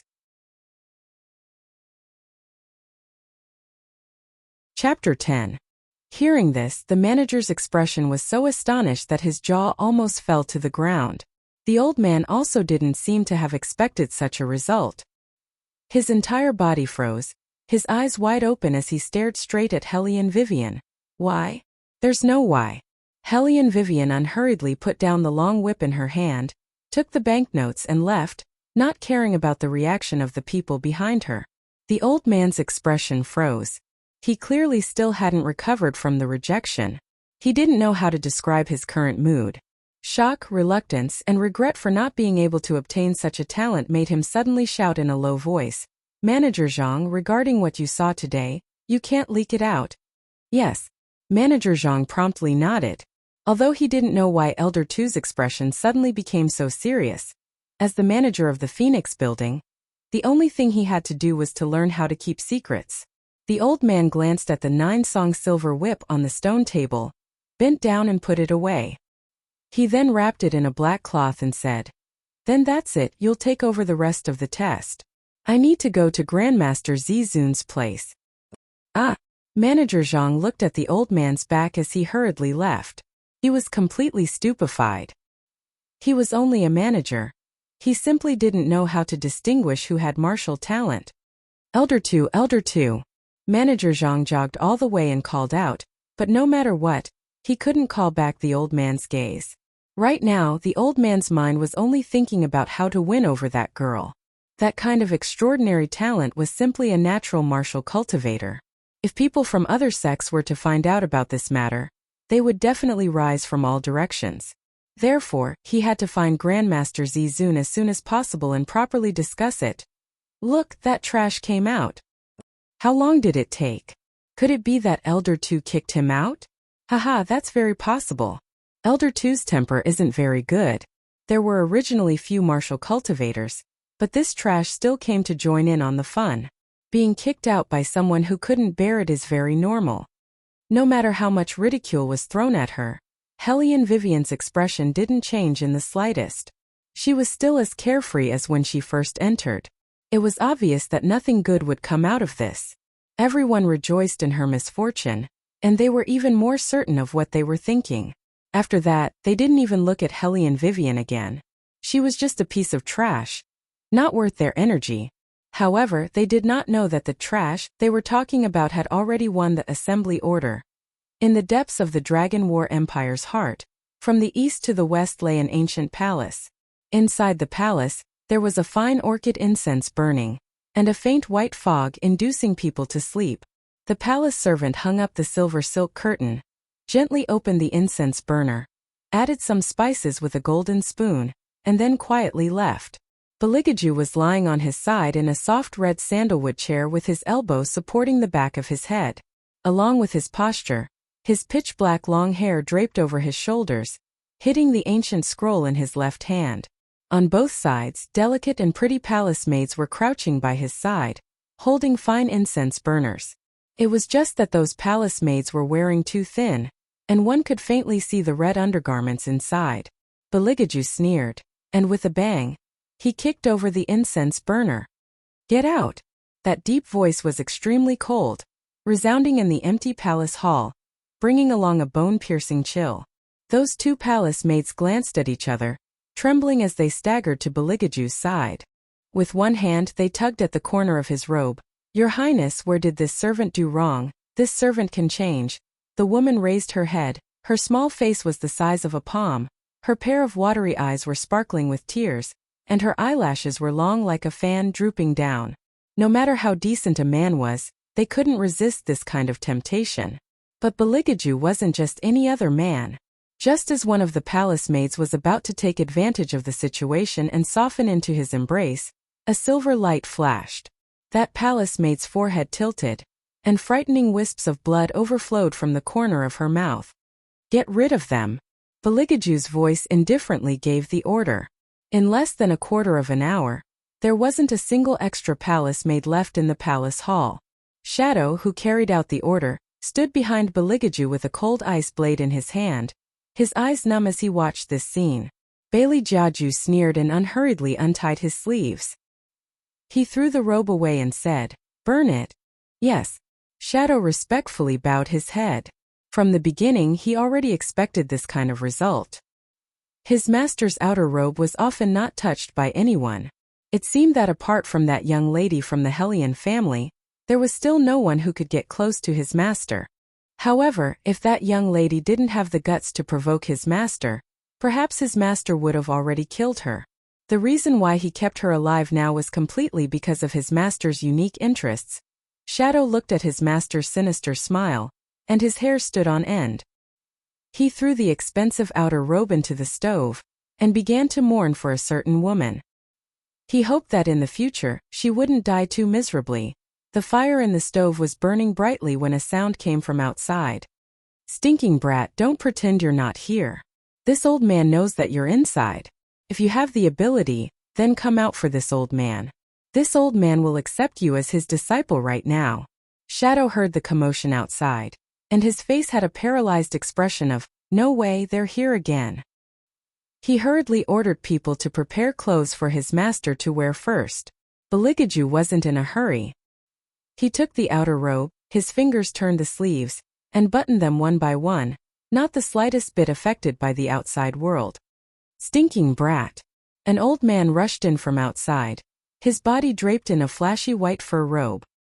He was still panting. "This old man knew that you would definitely be here." Beligaju didn't pay attention to him, so much so that he didn't even lift his eyelids. However, his eyes were cold, and the old man couldn't help but swallow his saliva. He steadied his breathing, and changed to a sincere and earnest tone. "Yesterday, this teacher divined for you. The divination showed that in less than 3 days, you will meet your lives. Hey, don't pull me. If you pull me again, I'll get angry." "Grandmaster." Shadow lowered his voice and gave a meaningful look to the nation's most valued armament master. It wasn't for anything else, but he was afraid that his master would be unhappy and beat someone to death. The old man shook him off, pointed inside the hall, and howled, "Stinking brat, what this old man said is true. When the Red Luan star moves, there will be a great disaster. If you still want to maintain your freedom, immediately acknowledge me as your master. This old man can still help you solve that divination. Go." In the hall, a gloomy and dark voice reverberated, as if there were countless sharp and thin ice knives that could cut his throat at any time. It made people tremble with fear.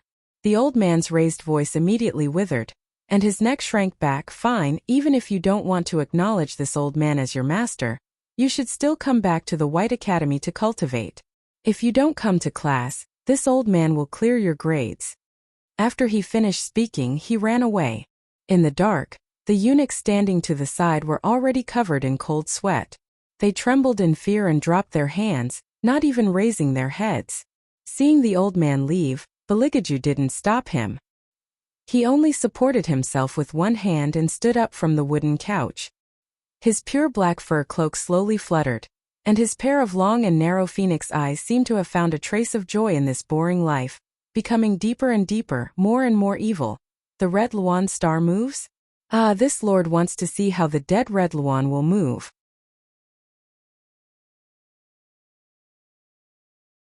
Chapter 11. A gentle breeze blew in, ruffling the man's hair, revealing a pair of thin but frighteningly bright eyes. The eunuchs shivered, chills running down their spines. "Master, I beg of you, please don't laugh anymore. This is not your style. Who is it that provoked you? Call her out. We promise not to beat her to death." At this time, Elder Tu was standing outside the palace with his hands behind his back, anxiously pacing back and forth. When the old man came out of the palace, his eyes lit up, and he hurriedly greeted him. "Grandmaster, you finally came out." Istutian, as the Grand Elder of the Imperial Tutor, Other than his lack of confidence in front of His Highness, in the eyes of others, he still had a high status. What happened to your armament master assembly? Hearing Grandmaster ask this, Elder Tu recalled the scene at the Phoenix Pavilion. His old face flushed red with excitement. I won't hide it from Grandmaster, when I was testing, I discovered a rare genius. Oh, there's such a thing? Grandmaster chuckled, not caring at all. That Murong Changfeng you've accepted is already not bad. If you get another disciple, Tu Lao, you'll have a perfect life. Unlike this old man, I'm still single. Tu Tian waved his hand. Grandmaster, don't make fun of me in this Dragon War Empire. Who doesn't know how high your standards are? If you lower your standards a bit, who knows how many people would step on your doorstep and break it? Grandmaster smiled, but in his heart, he didn't deny it. He was just being polite. Murong Changfeng's level of martial artist in his eyes was just SOSO. Only, who said that if I lower my standards the doorstep would be broken? He stepped on other people's doorstep every day. But he didn't see any sign of that stinking brat relaxing his standards. Gnashing his teeth, saying too much would make him cry. No, wrong. That's not what I wanted to say. Tu Lao suddenly remembered his purpose for coming here. He stretched out his hand and pulled the black cloth off the whip. His voice trembled as he said, that girl used less than an hour to dismantle this thing. Compared to her, this old man's new disciple is like heaven and earth. Jizun only saw a flash of silver light in front of his eyes. When he saw the armament clearly, he suddenly stretched out his hand and stared at Tu Lao. The person you were talking about, where is she now? Where? I don't know either. Tu Lao, who had never seen Jizun show such an expression before, fiercely swallowed his saliva and said, when I arrived, she had already taken the silver and left. Such words did not dampen Jizun's enthusiasm. Then what's her name? Where did you learn from? When Tu Tian heard this, he instantly gritted his teeth and fiercely slapped his own forehead. I was so anxious that I actually forgot to ask for that girl's name. Really, AI? Jizun stared blankly, shaking his head with a bitter smile. Tu Lao, how could you be so muddle-headed at such a crucial time? Even without his old friend's reminder, Tu Lao's heart was filled with regret. While pounding his palm with his fist, he circled around the imperial palace. Jizun lowered his eyes as if he was talking to Tu Lao, but also as if he was talking to himself. Nine-tuned silver snake, other than that stinking brat, it's hard to find another person in this world who has such a clever mind. This old man really wants to see that girl and accept her as a disciple. What? Tu Lao suddenly raised his head and stared at his good friend with round eyes. Who was Jizun? He was the revered imperial teacher of the Dragon War Empire. The armaments made by his hands were more precious than real gold and silver. It was a treasure that every martial artist longed for. However, he had always been unrestrained, and his whereabouts were casual. Even the emperor couldn't do anything to him. How many people wanted to worship him as a teacher? From the commoners to the martial families, who didn't come with valuable gifts. Yet he didn't even see them once. Just 5 years ago, he had said, in this lifetime, he will only accept one disciple, Beligaju. However, after that, the royal family lost their martial chi. Although they had a posture, it was only for decoration. Naturally, they didn't have the fate to become Jizun's disciple. Now, he actually said that he wanted to accept another disciple. Who knew if this news would spread out, would it alarm the entire capital? Bang! Hellion Vivian took a deep breath, feeling the heat flowing from her meridians, spreading from her dantian to her 4 limbs. She didn't make a move, but the formless jet-black gas shattered the rocks by the riverside. Woman, the poison in your body has already been completely removed. Yuan Ming smiled evilly. In a moment I will help you open up all the sealed meridians. When the time comes, the pain will be 100 times worse than now. Are you sure you can endure it? Speaking up to hear, he paused, licking his thin lips with the tip of his tongue. Actually, you can choose the second method. If you give your soul to me, you don't have to do anything. I will personally fulfill all your wishes. Why do you have to suffer like this? Hellion Wei Wei rolled up her sleeves, her pure white forehead overflowed with a thin layer of sweat. She curved the corner of her mouth. Yuan Xiaoming, put away your ruffian tone of a cowherd picking up girls. I said I'm not that stupid, I won't sell my own soul, and the most important thing is I want to personally take revenge for myself. Yuan Ming's pupils shook. Then he suddenly laughed. Woman, you are indeed very interesting. He had seen many humans, but none of them could withstand his bewitchment. In the end, they all became his delicious food. And this woman, she was worth watching. Since you have already decided, then I will now begin to help you open up all your meridians. Yuan Ming smiled. But it really hurts. As soon as his voice fell, Hellion Vivian felt as if all the muscles in her body were being cut by a sharp blade. A bone-piercing cold swept across her entire body. The cramping pain caused her thin lips to lose all color. But even if it was so painful, she didn't shout to stop. Instead, her fingers sank into her palms and she frowned, enduring everything. Until the sharp pain passed, the gentle waves of water moved closer to her, making Hellion Vivian feel extremely comfortable. It was as if her whole body was lying in a huge bathtub, surrounded by water that was neither cold nor hot. It was incomparably comfortable and relaxed. My master, congratulations, you've succeeded. This was the first sentence that Hellion Wei Wei heard after her 5 senses returned to their original position. Following that, it seemed as if there was an endless amount of power flowing out from her blood vessels. Finally, it melted into the palm of her hand, intricate yet complementing each other. A golden light surrounded her, making her look like a star that suddenly rose, emitting a dazzling light. All of this, except for herself, no one else could see.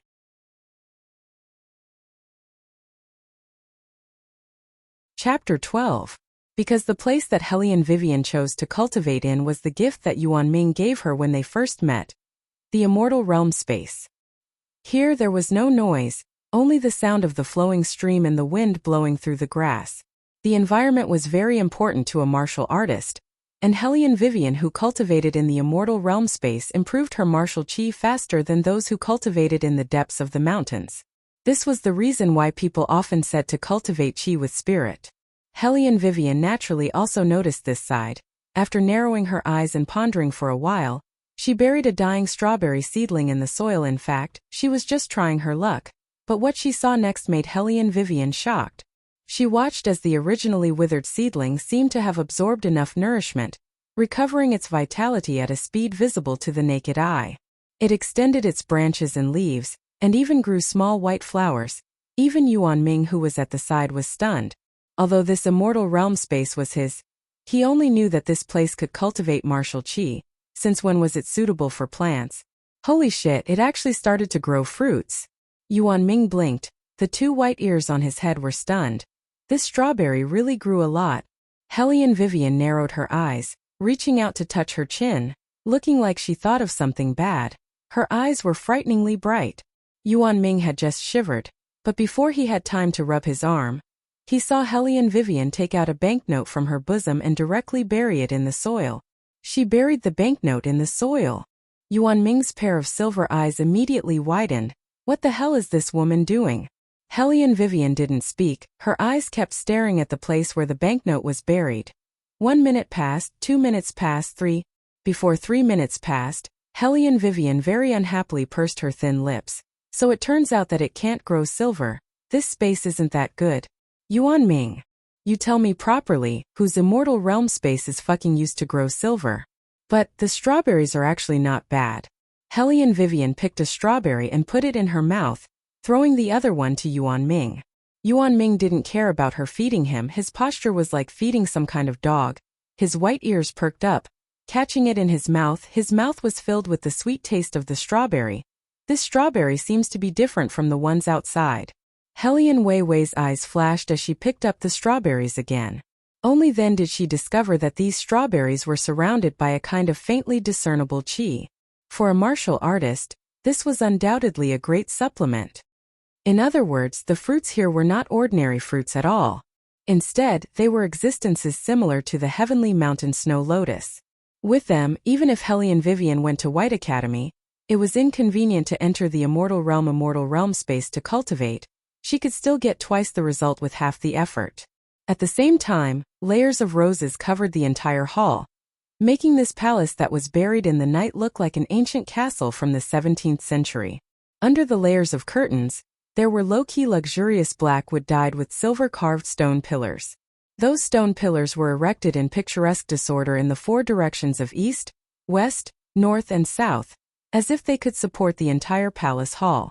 On the main seat of the palace hall, a man lazily reclined, his ascetic robe half open, his long black hair draped over his left and right sides, as if it was dyed with an arrogant ink-black color. His tall and straight ivory nose flashed with the luster of pearls, his slender fingers were wrapped in black gloves, only revealing an inch of porcelain white wrist, attracting people to look again and again. His posture made him look like he was asleep. One hand was lazily supporting the side of his face, while the other hand was lightly resting on the armrest of the throne. His long and narrow eyes were slightly closed, looking very indifferent. However, when a black shadow silently appeared in the room, he suddenly opened his eyes. His eyes were as evil as the night, as if they could see through everything in this world. "Your Highness, the High Priest has come out of seclusion. After hearing about the matter between you and Miss Hellion, he's very—" It seemed that he couldn't find any good adjectives, so Shadow changed the topic. "He's walking over here." The man's pupils were like a cat's eyes, slightly narrowed, emitting a dangerous aura. "Ah, the matter between me and her? What matter could there be between me and her?" Shadow thought his master had forgotten and respectfully said, "Last time when your Highness passed by the Defense Division residence, you helped Miss Hellion get out of trouble." "Get out of trouble?" The man's voice dragged out. The demonic coldness in his eyes directly attacked Shadow. "Are you reminding me right now that I was taken liberties with by a woman?" Shadow's entire body stiffened, swallowing his saliva with difficulty. This subordinate. "Jew, you're bullying our little Shadow again. You shouldn't. Suddenly, the palace door slightly opened. A man wearing a dark red cloak slowly walked in, the corners of his mouth carrying a licentious smile. Above the collar of a white fox without a trace of impurities was a face that could topple all living things. A body that was so red that it dripped with blood covered his body. Not only was it not eye-catching, on the contrary, it made his entire person even more charming and handsome. He looked at Beligaju and jokingly opened his mouth. "I heard that you took a fancy to a little kitten?" Beligaju lazily raised his eyes and didn't respond. Instead, he calmly turned the black jade thumb ring on his finger, coldly ordering his subordinates, "Go prepare hot water." "Yes." Shadow lowered his eyes and accepted the order. In less than half an hour, a thick layer of hot air soared up in the palace hall. The licentious and unruly man didn't give up on the topic of the little kitten. His thin lips slightly curved, his arm casually placed on Beligaju's shoulder. "I also heard that the little kitten took liberties with you?" Hearing this, Shadow heavily sucked in a breath. Not for anything else, but for this man's recklessness. Beligaju coldly smiled and waved his hand away, taking a handkerchief to wipe the place that was touched by the man just now. The corners of his mouth hooked up into a cold arc. "Nangong Lai, you don't want your hand anymore? Hey, don't be impulsive. As the High Priest, I need to be concerned about the love life of my country's princes." Nangong Lai immediately took a step back, raising both of his hands to show his innocence. His gaze swept over Beligaju's unfathomably handsome face one by one, as well as the low-key and elegant embroidery on the collar of his long robe. The man in front of him was graceful as if he had been carefully sculpted. Most of the time, his expression was alienated, indifferent and lazy, even to the extent that he had lost his martial chi. But even so, the innate powerful aura on his body could still suppress any other prince except for him. Beligaju, this man was truly born from the darkness. Even he couldn't figure out his ability, not to mention, he still wasn't sure whether he really didn't have any martial chi.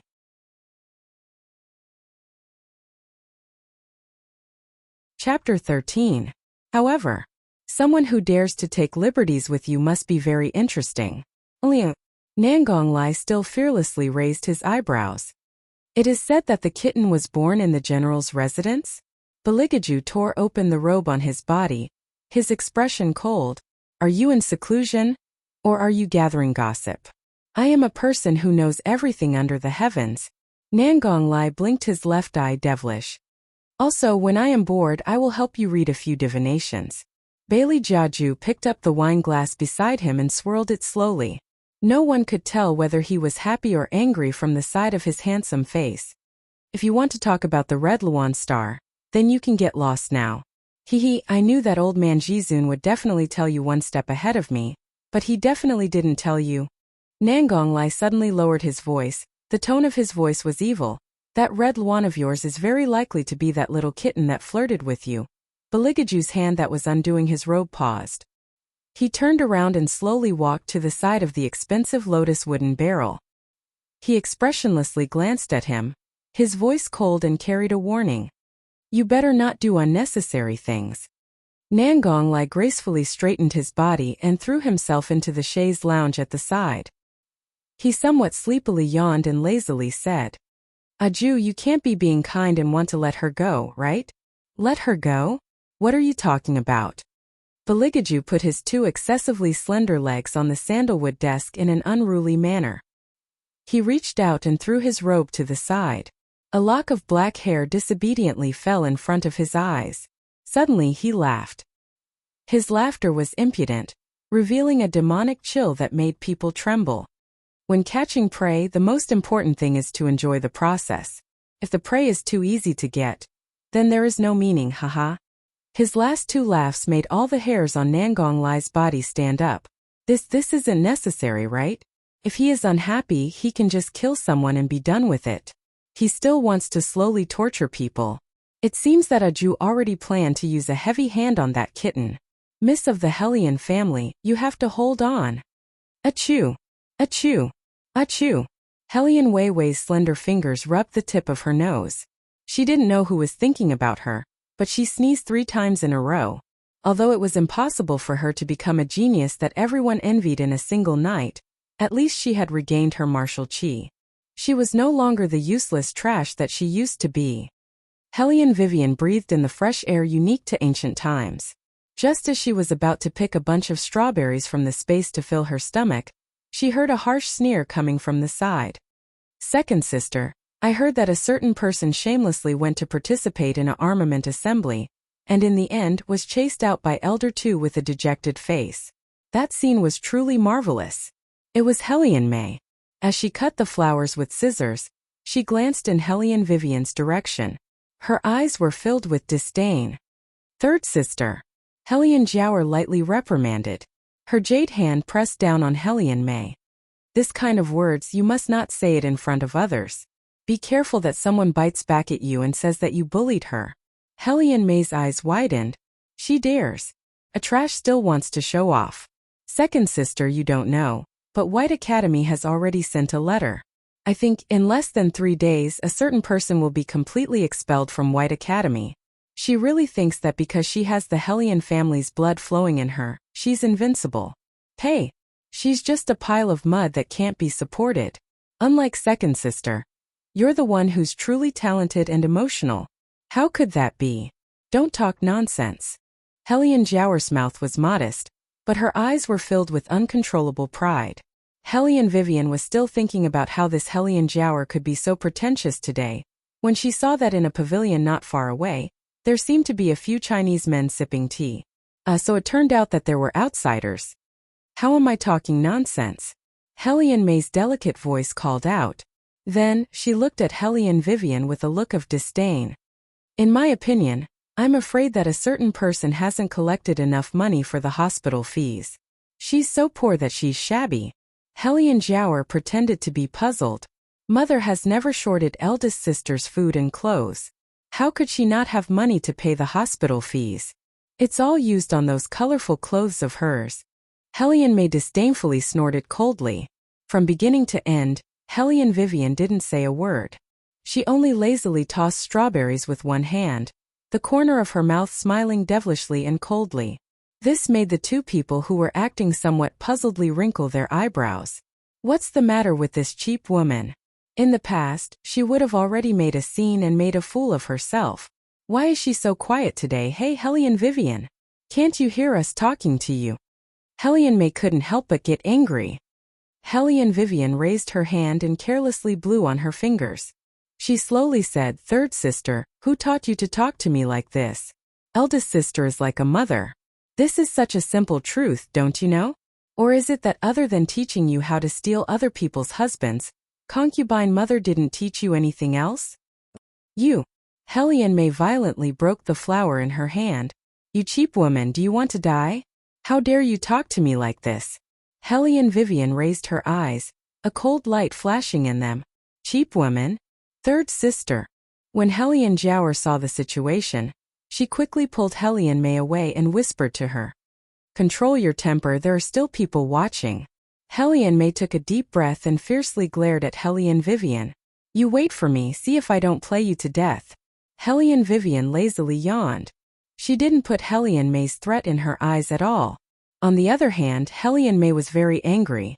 She threw away the broken flower in her hand and wanted to reach out and beat someone. But before she could raise her arm, she was scared silly by the scene in front of her. Where did these bees come from? Hellion Mei pulled the servant girl aside. Get rid of them. The servant girl was also scared to death.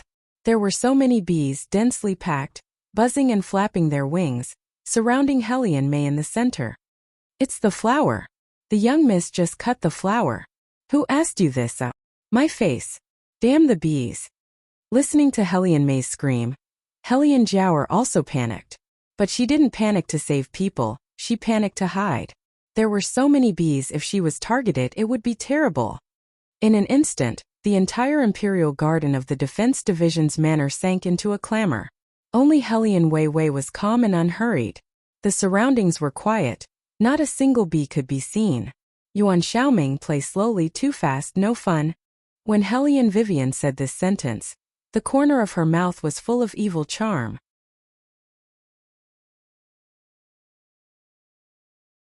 Chapter 14. Yuan Ming was extremely excited. Woman, this method of yours is really ruthless, but I like it, ha ha. It's good that you like it. Hellion Vivian's tone was indifferent as she withdrew her gaze, turned around and slowly walked towards her own residence. Yuan Ming rubbed his chin.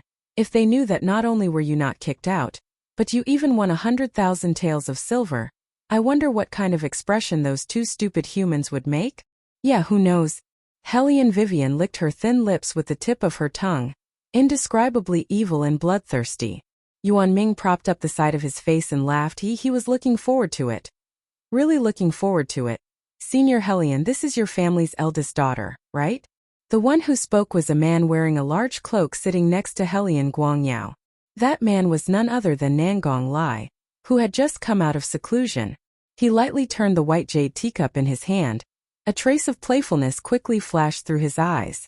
However, the impatient Hellion Guangyao didn't notice this and even thought that Nangong Lai came today to denounce him.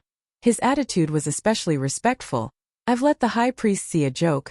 This little girl of mine has a fierce temper, doesn't understand the rules, and even angered the royal family. According to this old man's opinion, she should be thrown into the dungeon and properly disciplined. Hearing this, Nangong Lai's long and narrow bright phoenix eyes curved into a faint ridicule. Everyone said that Hellion Guangyao was magnanimous and was a rare talent. He really hadn't seen a talent who, in order to protect himself, would push his own daughter into the fire pit. It seemed that rumors really couldn't be trusted. Nangong Lai flicked his sleeve and put down the teacup in his hand, saying, Senior Hellion seems to be oversensitive. His Highness doesn't have any intention of blaming Miss Hellion. That guy always took revenge for the smallest grievance. On the contrary, I just heard Miss Hellion and the others talking. It seems that they mention White Academy. What? Is Miss Hellion also preparing to enter the academy? If that was the case, there would be a good show to watch. He remembered that Aju had also promised to go back. When the time came, Hellion Guangyao didn't understand why Nangong Lai would suddenly smile so devilishly. Hearing him mention White Academy, he instinctively thought that the other party was asking about his beloved daughter, Hellion Mei.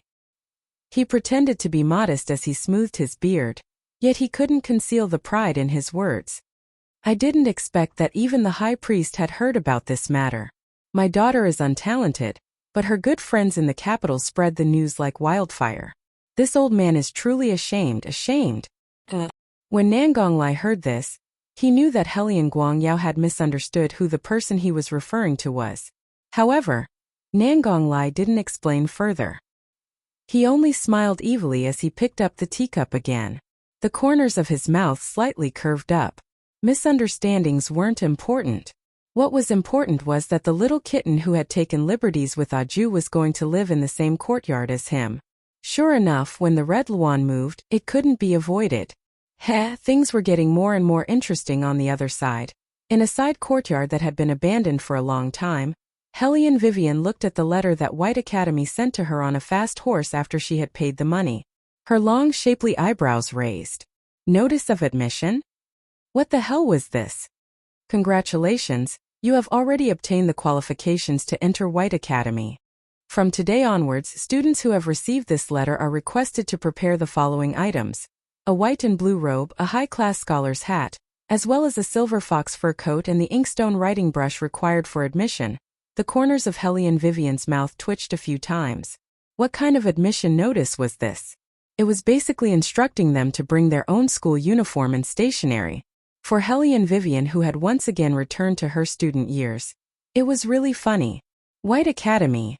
What a nostalgic name. Yuan Ming sighed at the side with an expression that said, I have a lot of stories, come and ask me quickly. Hellion Vivian actually gave him face. Her lips curved into a smile as she said, You also know about White Academy? Of course I know. Yuan Ming's arrogant voice was full of pride. Back then, I had crippled many of their students. Hellion Vivian was speechless. This was really a piece of news that was worth being happy about. Bullshit. She had to carefully consider whether to bring Yuan Ming in. She was afraid that someone would not be able to hold back and would impulsively beat Yuan Ming to death. If you go to White Academy, don't forget to mix into their battle spirit forces. That group of guards is still very good. Yuan Ming solemnly instructed Hellion Vivian. She rarely saw him like this and could not help but be interested. Oh? What's good about it? The food is good. Yuan Ming licked the corner of his mouth. I used to go there often. Hellion Vivian was speechless. She must be crazy to think that he was serious. Moreover, I remember that students who enter the battle spirit forces can be exempted from those admission fees. Yuan Ming held his chin and narrowed his eyes as he recalled. Hellion Vivian suddenly raised her head and the corner of her mouth brought out a smile. It is indeed a good group of guards. Let's go. Yuan Ming's mouth twitched. Don't tell me that you are aiming for their exemption from the admission fees. Compared to you who is only interested in their food, my pursuit is much higher. Hellion Vivian lazily pinched a strawberry and put it in her mouth, asking, What kind of guards are they? Let me understand first. Yuan Ming raised his eyebrows and looked at her evilly. I guess it is useless even if you understand. Why? Hellion Vivian smiled lightly. You don't believe in my strength? Yuan Ming shook his finger. This has nothing to do with strength. This army is very mysterious. They are not controlled by anyone and can even disobey the emperor's command. In addition to their amazing talent, they also value personal cultivation very much. In the Divine Continent, no one knows who they are, but all the empires know that they are hidden in White Academy. Maybe they are the old people who clean the academy, or maybe they are the masters who teach martial qi. And the people they choose are usually the famous nobles in the capital. What about you? As far as I know, your father is not very good to you. Hellion Vivian laughed softly. When she turned her head, her eyes lit up. Yuan Ming, have you heard of a saying from us humans? What? Yuan Ming looked up. Hellion Vivian slowly said word by word, 10 years to the east, 10 years to the west, 10 years to the east, 10 years to the west, mo. Lie. Little. Years. 4. At that moment it was as if all the brilliance was concentrated on her body. Her long sleeves fluttered in the wind, bright in the sky. Yuan Ming looked at the girl standing in front of him. The blood in his body seemed to have been ignited. He couldn't help but admit that perhaps being contracted was not a bad thing. At dusk, a light breeze brushed past. In order to buy the things mentioned in the admission notice, Hellion Vivian left early in the morning, throwing strawberries in her hand. As an unfavored young lady, there were advantages. At least she was free and no one cared about her. She didn't know if it was because she was about to enter the academy, but those young masters and young ladies driving the carriages all bought a pile of expensive robes and tall hats. So much so that several cloth stores were out of stock and out of stock. Hellion Vivian strolled for a long time but still couldn't buy what she wanted. She planned to rest first, but before she could walk to the Phoenix Inn, a carriage blocked her way.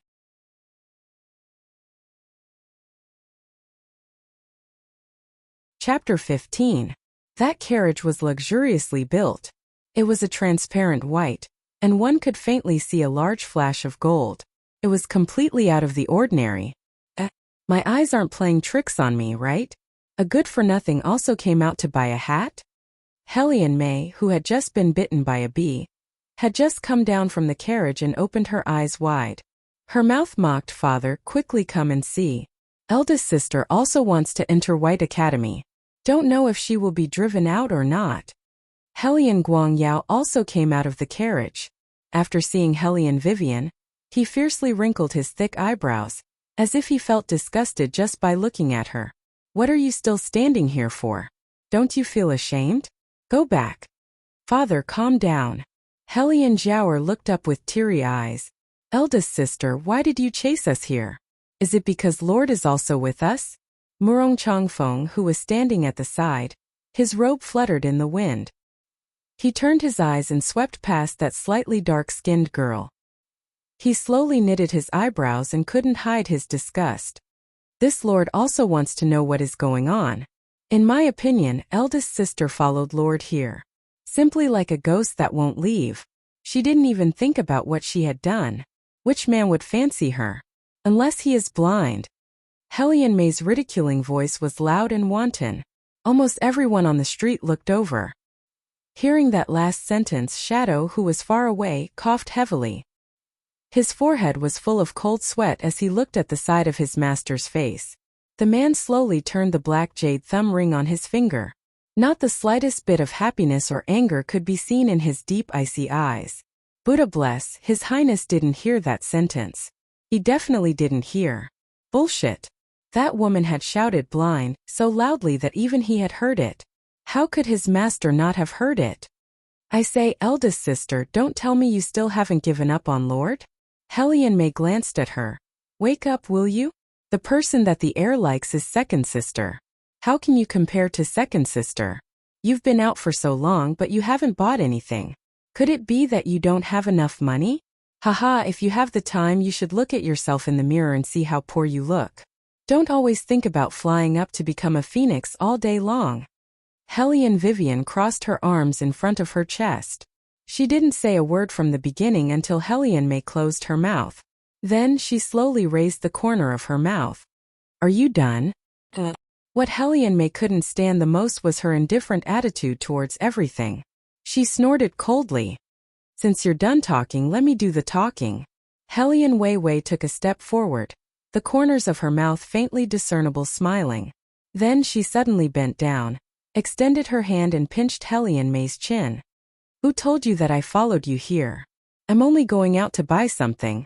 Aren't you thinking too highly of yourself? As for Murong Changfeng, you should quickly take him away. A trash man with only a lower body and no brain. Just looking at him makes me sick. You, how dare you say that about Lord?" Hellion May's whole body trembled as she angrily pointed at Hellion Vivian. Murong Changfeng was so angry that his entire handsome face was distorted. What did this damned woman say about him? A trash man with only a lower body and no brain? He didn't know who was the one that followed behind his butt all day long. Now that she's doing this, is she using another method to attract him? If that's the case, then he really had to congratulate this idiot waste. She did it. Right now, Murong Changfeng hated that he couldn't kill Hellion Vivian with a sword. He had never hated a person so much like this before. Lord! Hellion Jiaoer discovered that ever since that slut appeared, all of Murong Changfeng's attention had been attracted away. How could this be? She extended her hand and tugged at Murong Changfeng's sleeve. She lightly bit her thin lips, her eyes were red and pitiful. "I beg Lord Murong to not argue with eldest sister. She only doesn't want to part with Lord Murong and wants Lord Murong to change his mind. In this lifetime, this lord will never marry a trash who doesn't know shame." Murong Changfeng disdainfully sneered. The side of his face was like an ice sculpture in Tai-Bai Mountain, smelly and hard. Hellion Vivian didn't care about his reaction at all. Her left hand tossed the strawberry, letting the ridicule come from behind her. In the distance, the man's black and white eyes looked up, reflecting a small indifferent face. That face was calm, unhurried, and mischievous. It was a world of difference from the previous incompetence. Under the silver mask, the man's delicate thin lips revealed an evil smile. "Hellion Vivian, you're really interesting. Seeing that you're so interesting, this lord will let you stay for a few more days. Such an interesting prey, if played to death too early, then it would be boring. Your Highness. Shadow shook off the goosebumps on his body. Oh my God, Master, can you not laugh anymore? Where are you unhappy? Just say it directly. Let's go. The man indifferently threw out a word. His long sleeves floated in the air, his back like a pine tree. Shadow stared blankly. Go? Didn't he say he was going to kill that Hong Luan today? Did His Highness change his mind again? According to his former master's habits, the later he took care of a person, the more miserable that person's fate would be. Shadow glanced back, then glanced at Helian Wei on the long street, and silently mourned for the other party. On the other side, Murong Chongfeng's anger still hadn't subsided as he brought Helian Jiaoer and the others into the inn. The reason why they went out together today was because Murong Chongfeng wanted to introduce Helian Jiaoer to his master, Master Tu Lao. Tu Lao saw his own disciple push open the door and enter with a face full of anger. He frowned. Chongfeng, how many times has Master said that if you want to become a successful martial cultivator, cultivation is very important, and your state of mind is also very important. Yes. Murong Chongfeng clenched his hands. Although he was somewhat unconvinced, he was still obedient. How could Tu Lao not see it, but he didn't point it out. This disciple of his was good at everything, just that he was a bit arrogant and couldn't listen to other people's teachings. Maybe it was because his background was too good, Sai. Not like that girl yesterday, indifferent, neither servile nor overbearing, just a bit of love for money. Thinking of this, Tu Lao was somewhat regretful. Okay, let's not talk about this. The person I asked you to find for Master, did you find it? Murong Chongfeng shook his head and said. This disciple searched the entire capital, but still couldn't find the girl that Master was talking about. Master, who is this person in the end? Is it worth it for you to care so much?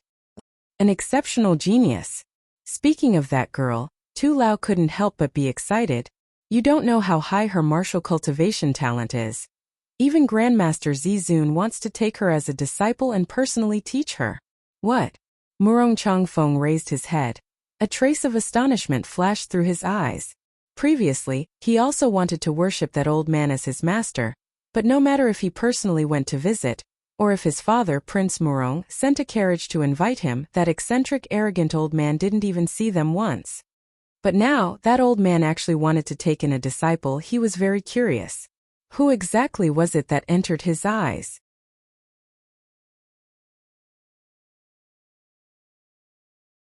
Chapter 16. Lord, who is the young girl you're talking about? Unable to stand the other side ignoring her for so long, the Helian Jiaoer opened her mouth sweetly. Maybe my father can help look for her. Murong Chongfeng then remembered that Helian Guangyao was still in the inn and quickly introduced him. Master, this is Lord Helian, who is in charge of the military. Isn't the high priest always in charge of the military? Can a different person manage it? Tu Tian still wanted to find the person, so he didn't think much and asked. Helian Guangyao's smiling face stiffened. Even his words were somewhat forced. This official is only an assistant. I've met the Great Master once before. This time, Lord brought this official to find the Great Master in hopes that the Great Master would accept my daughter as a disciple. At this time, Tu Tian realized that he had misspoken, so it wasn't good to directly reject Helian Guangyao's request. He only patted his own head and said, Look at this brain of mine, it's getting worse and worse. I'm getting old. I forget the people I've met in the blink of an eye. Then what about my daughter? Helian Guangyao asked tentatively. Tu Tian looked at the Helian Jiaoer standing behind him. Since she's recommended by my disciple, her aptitude must be extraordinary. Hearing this, the Helian Jiaoer's face revealed an unconcealable pride. Another vain person. Tu Tian shook his head and continued, To tell the truth, I only want to accept that young girl as a disciple right now. As for the others, forget it. The Helian Jiaoer, who had never been rejected by anyone, her eyes flashed with a trace of venom. Could that young girl compare to her? However, even if she thought so, the Helian Jiaoer wouldn't show it on her face. She only smiled. Jiaoer really wants to see the elder sister that the Great Master mentioned. Haha, I also want to see that girl one more time. Unfortunately, I only know that she's about 15 or 16 years old. I don't know anything else. That girl seems to have vanished from the face of the earth. Look at the cloth she's wearing, she should be from some family's young miss. Why can't I find her? Tu Lao muttered to himself endlessly. No matter how he thought about it, it wasn't that Hellion Vivian had disappeared from the world, but rather that from the very beginning Murong Changfeng had already excluded Hellion Vivian, so even if he searched the entire capital, he still wouldn't be able to find that genius from the Phoenix Pavilion that day. The next day, the sun was high in the sky and the wind was refreshing. Countless luxurious carriages left the city. The scene was extremely grand. There was not a single person in the capital who did not know that today was the opening day of the White Academy. The young ladies of the aristocratic families were all dressed up meticulously. Only Hellion Vivian was wearing her usual clothes. She carried a small backpack and was ready to set off. When they were leaving, Hellion Mei wrinkled her eyebrows in disgust. She turned her head and shook Hellion Guangyao's arm. Father, you shouldn't be thinking of letting my second sister sit in the same carriage as her, right? That poor and pedantic appearance, if it was seen by others, how would my second sister and I make friends in the academy? This carriage simply doesn't have a share of that wicked girl. Hellion Guangyao patted Hellion Mei. When we arrive at the academy, you and your second sister can just pretend that you don't know her. Yes, father. Hellion Mei smiled sweetly and looked in the direction of Hellion Vivian, complacently glancing at her. Hellion Vivian didn't pay attention to her. Rather than wasting time here, it would be better to hurry on with their journey. This father of yours is really a beast. They are both daughters, but they are sitting in the carriage, yet you want to walk up the mountain by yourself. Yuan Ming's voice sounded as if he had just woken up, still carrying a lazy hoarseness. Hellion Vivian indifferently raised her eyebrows. Yuan Ming, don't use that scum man to insult a beast. A beast will cry to death. So full of breath. Yuan Ming smiled evilly. Looks like you advanced again yesterday. Hellion Vivian's mouth curved but didn't deny it. Yuan Ming looked excited. Then let's go quickly. When we arrive at White Academy, we'll kill them all. Hellion Vivian was speechless. Just how much did this person like to fight and kill? Did he think that the grudge with White Academy wasn't deep enough? Second sister, look at what that good-for-nothing is wearing. It's really funny. Hellion Mei lifted the carriage's curtain, her face full of ridicule. Hellion Jiaoer let a maid change her hair ornament, and also looked outside the carriage's curtain. Her eyes flashed and said, "Then does third sister want to make her look even funnier?" "Of course I do." Hellion Mei immediately turned around. "Second sister, do you have any good ideas?" Hellion Jiaoer smiled faintly. "I heard that White Academy's closing time is fixed. Once the closing time is over, White Academy will be completely isolated from the outside world. As long as we arrive at the academy before that good-for-nothing, we can block the door she wants to go through. Let's see how she can enter the academy then." "Isn't it a little too light?" Hellion Mei still couldn't forget the slap she received 2 days ago. Her eyes darkened. "It's best to completely cut off that slut's path." Hellion Jiaoer smiled and said, "Third sister, did you not read the admission notice properly? The notice says that if you don't enter the academy by the time you arrive, you will be permanently disqualified from entering the academy." Then this time Hellion Vivian, that slut, is dead meat. Hellion Mei laughed maliciously, echoing in the carriage for a long time noon, halfway up the mountain. Hellion Vivian looked at the huge rock blocking the door, her eyebrows wrinkled. "How can there be a rock here?" Yuan Ming raised his head doubtfully. "Such a big rock doesn't look like it rolled down from the mountain?"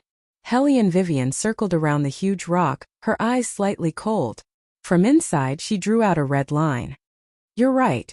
This rock really didn't roll down from the mountain. Someone deliberately put it here. It's your two stupid sisters again." Yuan Ming was helpless. "Why do they like to provoke you so much?" Hellion Vivian raised her eyebrows. "Jealous that I'm too handsome? You're a woman, not a man." "Thank you." Yuan Ming lazily laid down on the huge rock. "What do we do now? I'm an incorporeal body and your martial chi cultivation isn't enough. With such a big rock blocking the way, how are you going to enter? Woman, I have to remind you that you don't have much time left. If you don't push this rock away, you will be locked out of the academy forever." Hearing this, Hellion Vivian smiled evilly. "Who said that if I want to enter the academy, I have to go through the door?" Yuan Ming was speechless. Hey, hey, hey. Woman, don't hug me so tightly. Are you climbing over the wall, or are you molesting me? Shut up. Yuan Ming's arrogant and irritable voice resounded all around. Wei Wei only cared about lowering her head and threatening him.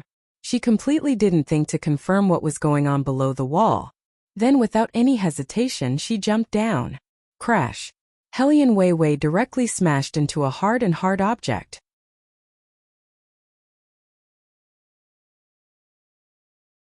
Chapter 17. There seemed to be something a little strange, especially the sensation on her lips. It was ice cold and had a familiar minty fragrance, so soft that it penetrated her heart. It felt like she was eating vanilla-flavored Häagen-Dazs ice cream. No, how could there be ice cream in this place? Hellion Vivian hurriedly opened her eyes and found herself in a man's embrace. What was even stranger was that the two of them were even kissing each other. Shadow, who was standing at the side, saw the sudden situation and his mouth opened into an O shape. For a moment his thoughts were in a mess and he actually forgot to speak. He also forgot to pull his highness up and could only stand there with a dumbstruck expression. His entire body was petrified. Wasn't this the Hong Luan that Master had always wanted to kill? Why did she climb over the wall and even kiss Master without any regard for her life? Hellion Vivian was just about to say, wasn't it just a kiss? She, the main character, is already so calm. Why is the person beside her so exaggerated? However, the man who was being pressed down ruthlessly pushed her to the side as if he was pushing away a harmful germ. At this moment, Hellion Vivian finally saw the man's appearance clearly. His lips hung a cold smile that could make even heaven and earth lose their countenance.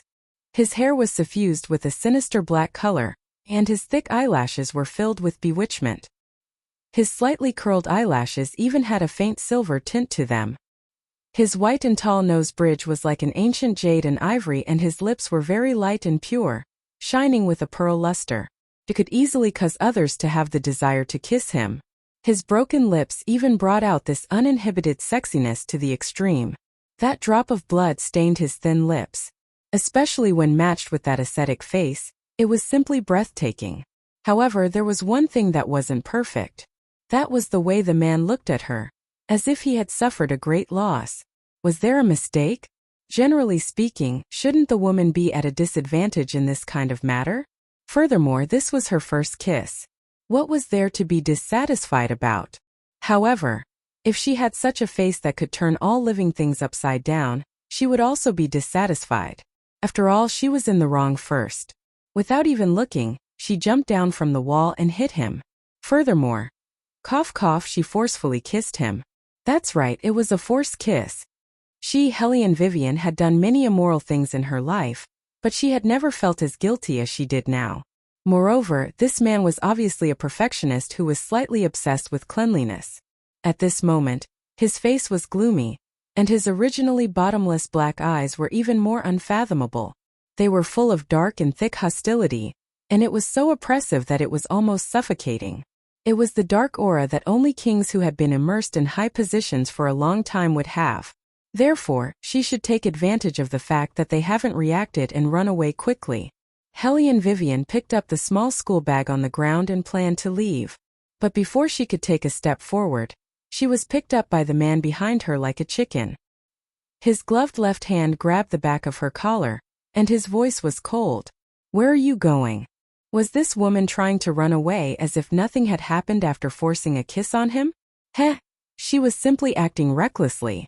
Thinking of this, Beligaju's eyes became even colder.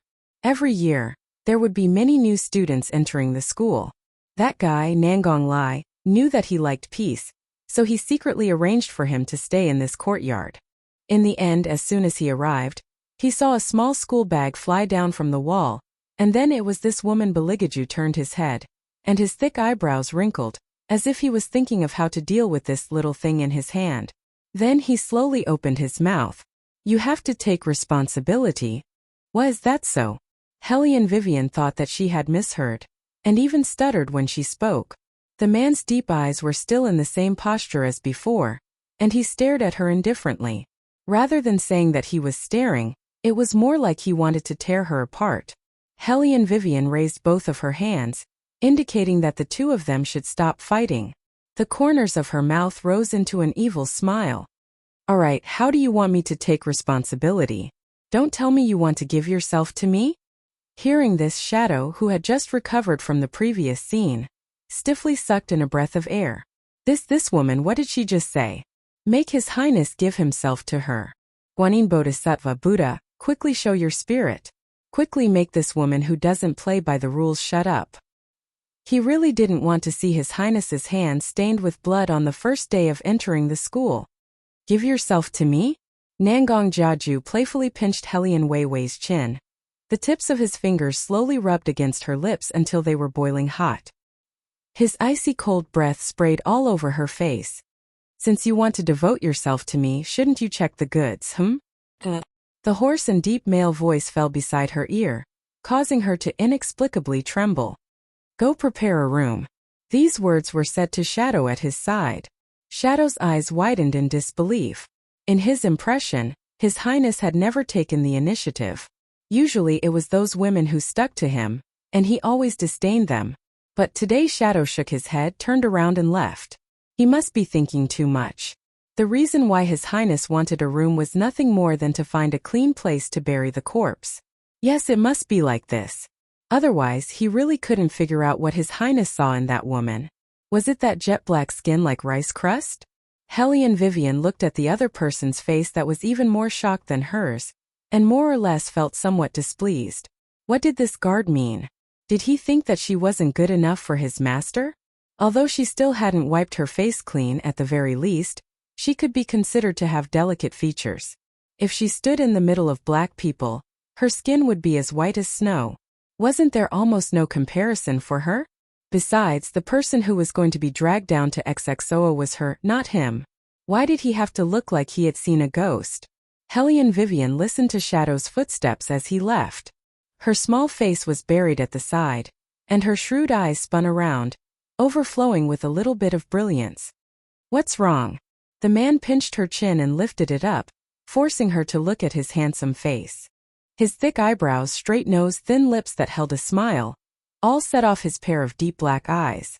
The rest of his facial features were hidden in the shadows, and that pair of eyes attracted most of the attention. Do you want to go back on your words?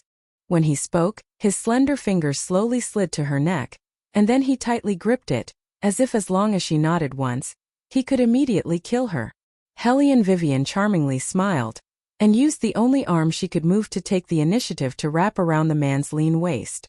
Her small face slightly raised. I'm afraid that you'll regret it. Oh. The man slightly narrowed his eyes, and playfully looked at the little thing in his arms who wasn't afraid of death. The dangerous and evil smile on the corner of his mouth deepened.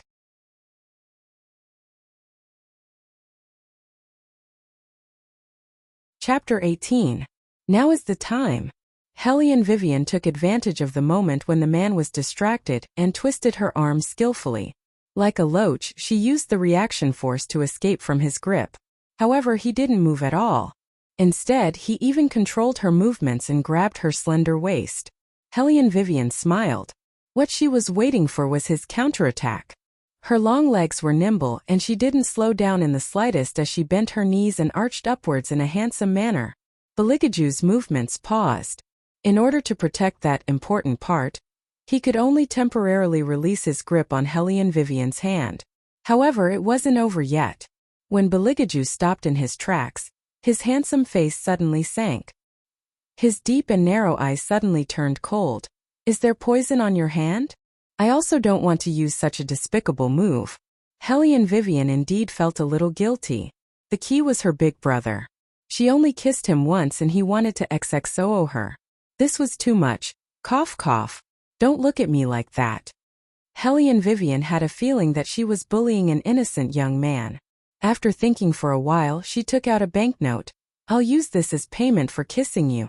After seeing the banknote, Beligaju's long and narrow eyes fiercely narrowed. His strange gaze was like a gorgeous yet cold creature swimming in it. This made Helian Weiwei only feel a burst of coldness on her back. She rather uncomfortably grabbed her own long hair, added another banknote and slapped it in his hand. I can't give you more. In modern times, even those male prostitutes don't pay as much as you do. Even if Beligaju had never heard of the word male prostitute, he could more or less guess what it meant. Good, very good.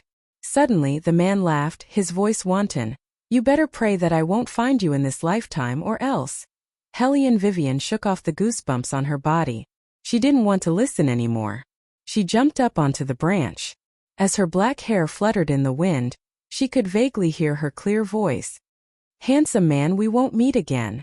Beligaju watched as her figure gradually disappeared into the distance. Both of his hands slowly slipped into his cloak. His proud head drooped down, and the strands of hair on his forehead covered his eyes, revealing only that devilish smile. The corners of his mouth curled up wantonly, spreading to the side of his sexy face. His entire body was filled with a wanton and unrestrained aura. Then he flipped his palm, and two pure and mellow true qis, one yin and one yang, flowed smoothly through the meridians of his entire body. Not long after, the frozen feeling in his dantian disappeared. He slowly exhaled and opened his eyes. His eyes were cold and filled with shocking danger. The corners of Beligaju's mouth curled up lazily. His left hand casually played with the flint, while his right hand held the two banknotes. His eyes congealed into frost. The flint was very beautiful. It was pure black in color and cold in his hand. With a black head and green flame, it was indeed very cool to use it to light a cigarette, but he used it to count money. The banknotes ignited when they came in contact with the fire. Beligaju looked at the flower in his hand and coldly laughed. 20 taels, that's really a lot. The man's voice was as cold as winter. That king's aura actually caused the temperature of the entire courtyard to drop. 20 taels. When did he, the grand third prince of the Dragon War Empire, become so cheap? Beligaju half raised his eyebrows. His thin lips blew at the ashes on his fingertips. At that moment, he looked like a demon king that came from the banks of the river of forgetfulness. Naturally, he killed in one breath. Suddenly, a rumbling sound came from the distance. Nangong Lai, wearing a long fur robe, walked out from the stone dust that filled the sky. He unhappily curled his thin lips. Who is so blind as to put a stone in front of the courtyard and have to trouble me to do it? Hey Aju, quickly come over and see if my body is dirty or not. Beligaju glanced sideways and slowly glanced at him. That glance was extremely cold. Coupled with his action of blowing the ashes, it was indescribably frightening. Nangong Lai's scalp went numb as he swallowed his saliva. What's going on? Logically speaking, no one would come to this courtyard to provoke this king of hell. Who was Aju's murderous look directed at? Was it him? At this time, Shadow, who went to prepare the room, flew back and landed on one knee. Master, go find her for me. Beligaju threw away the cloak on his body. His black hair fiercely oppressed people's hearts. Shadow, who sensed that something was wrong, immediately lowered his head. Other than saying yes, he didn't dare to say another word of nonsense. But there were some people who weren't afraid of death, such as a certain wanton and unrestrained man. Nangong Lai devilishly put his hand on Nangong Jiaju's shoulder. All right, don't be unhappy. Big brother will tell you a piece of good news. That kitten is also on the admission list. When An Ing heard the words kitten, he felt a heavy jolt in his back. High priest, I'm begging you. Don't mention that woman again. Master will really kill you by accident. Ah! Sure enough, Nangongju stopped the movement of his hand and raised his head with difficulty. That kitten? It's the eldest daughter of the Hellion family, Nangong Lai said excitedly. He didn't look carefully just now, but now that he was closer he discovered. Aju, what happened to your mouth? It's like you were bitten by someone. Haha, too funny. You're someone who can't even get half a step closer to a woman. And your lips are even broken, ha ha ha. Nangong Lai held his stomach, laughing until his entire body was somewhat swaying. But gradually, he couldn't laugh anymore, not because of anything else, but because of the golden blade that was close at hand. Nangong Lai looked at Shadow, who was continuously winking at him, then looked at Beligaju's handsome face with a smile that wasn't a smile. His mouth opened wide in a split second. It can't be? I guess correctly. You really were. If you dare to say that word, I will take your life. Beligaju leisurely interrupted him. The angle of his chin raised was demonically cold and arrogant. Nangonglai lightly coughed twice, using a kind of experienced tone. Ju, you don't need to care too much about this matter. And you don't need to keep using pear blossom water to rinse your mouth. You're a man, you have to go through this process. However, I'm still very curious. Who in the world has such big guts, even daring to take advantage of you? If there was time, he must properly get to know this capable person. He simply couldn't do better. What do you think? Beligaju slowly retracted his hand. That golden blade actually followed his movements, transforming into strands of golden light, finally blending into the afterglow of the setting sun. Nangonglai was very smart. Thinking left and right, he became excited. It's that kitten again? What about her? Where is she? You can go ask them. Beligaju pointed at the ashes of the remaining half of the banknote, his expression cold. Money? Nangonglai squatted down with a strange expression. What's going on?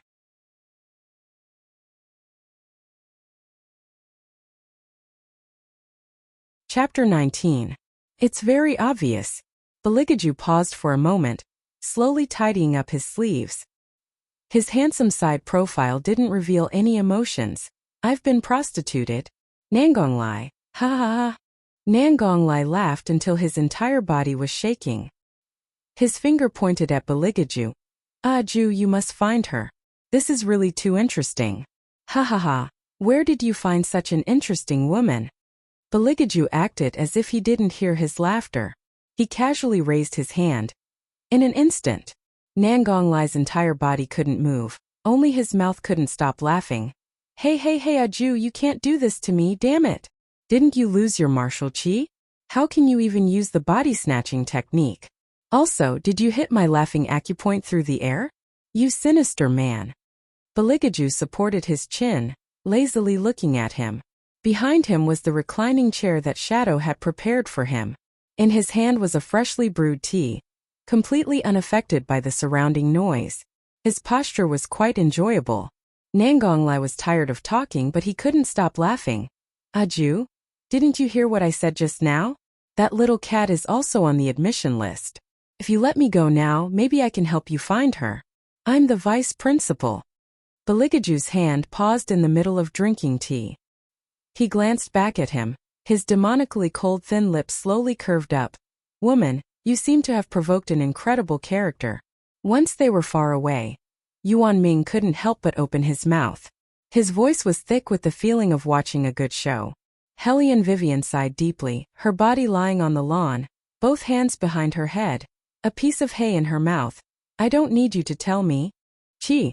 Yuan Ming looked at the sun that was about to set, rubbing his hands. Although the environment here is not bad, shouldn't you get up and gather in the main courtyard? Don't forget about our business of fighting and killing. Who takes fighting and killing as a career like you? Hellion Vivian's mouth twitched. She lowered her head and glanced at what she was wearing. Yuan Xiaoming, I warn you, I haven't bought a silver cloak yet. You'd better be honest later. We'll stand in the middle to reduce our presence. The White Academy was so big that the number of people in it was comparable to a modern aristocratic high school. When those young masters and young ladies who had entered the courtyard gathered together, it was enough to drown her in a sea of people. Even if that man wanted to look for her, it would be of no use. Hellion Vivian's guess was correct. There were indeed a lot of students pouring into the main entrance from every courtyard. It was to the extent that even when Nangonglai and Beligaju were mixed in the middle at the same time, they were not discovered. Hey Ju, do we have to go in like this? Nangonglai pulled on the top hat on his head and said in a sloppy manner, Today, I will be attending as the vice dean. If I'm not on time, Imperial Grandfather will find trouble with me. Beligaju put on the last outer garment. His eyebrows were handsome. How many people know that you're this year's vice dean? Only you and Imperial Grandfather know. A person must maintain a sense of mystery. Nangonglai blinked his left eye. He had always been unrestrained by the secular world. He had never worn such a formal outer garment. He simply didn't wear it. He swung his hand and put it on his shoulder. Long legs and slim waist, very handsome. Beligaju calmly took back his hand and put it into his outer garment pocket. His voice was indifferent. Then continued to maintain it. You mean to say, Nangong Lai narrowed his eyes. We have to enter the academy as new students?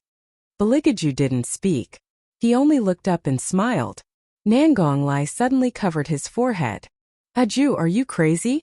A priest and a prince mixed in with new students. What kind of appearance was that? You must be crazy. Nangong Lai nodded with certainty. He was kissed silly. Baligaju brushed his sleeves and said in a cold voice. Less nonsense. Are you going or not? I can't go. High priest, you must stop His Highness. Standing at the side, Shadow desperately gave Nangong Lai a look. His facial paralysis made his facial features distort. Of course I'm going. Nangong Lai looked towards an Ing who was working so hard and smiled evilly. He took the lead in taking a step forward. Aju, I'm telling you, in a while you must remember to protect me well. Even though everyone doesn't know me, but with brother's handsome face, I'm sure those pretty girls from small families who don't step out of the house will be unable to control themselves. If they want to come up and shake my hand, you must avoid them, do you understand?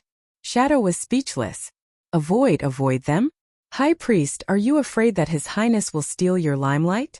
In terms of appearance, His Highness is more dangerous. No, this isn't the main point. The main point is His Highness, do you really intend to go in like this? What should he do? Should he go and inform the retired emperor? No. Based on the retired emperor's pampering of His Highness, he would at most laugh and say, Old Third is still so naughty. Naughty? Shadow looked at the sky, tears streaming down his face. In the whole world, only the retired emperor would think that Master was naughty, and not that he would kill demons if demons blocked him, gods if gods blocked him.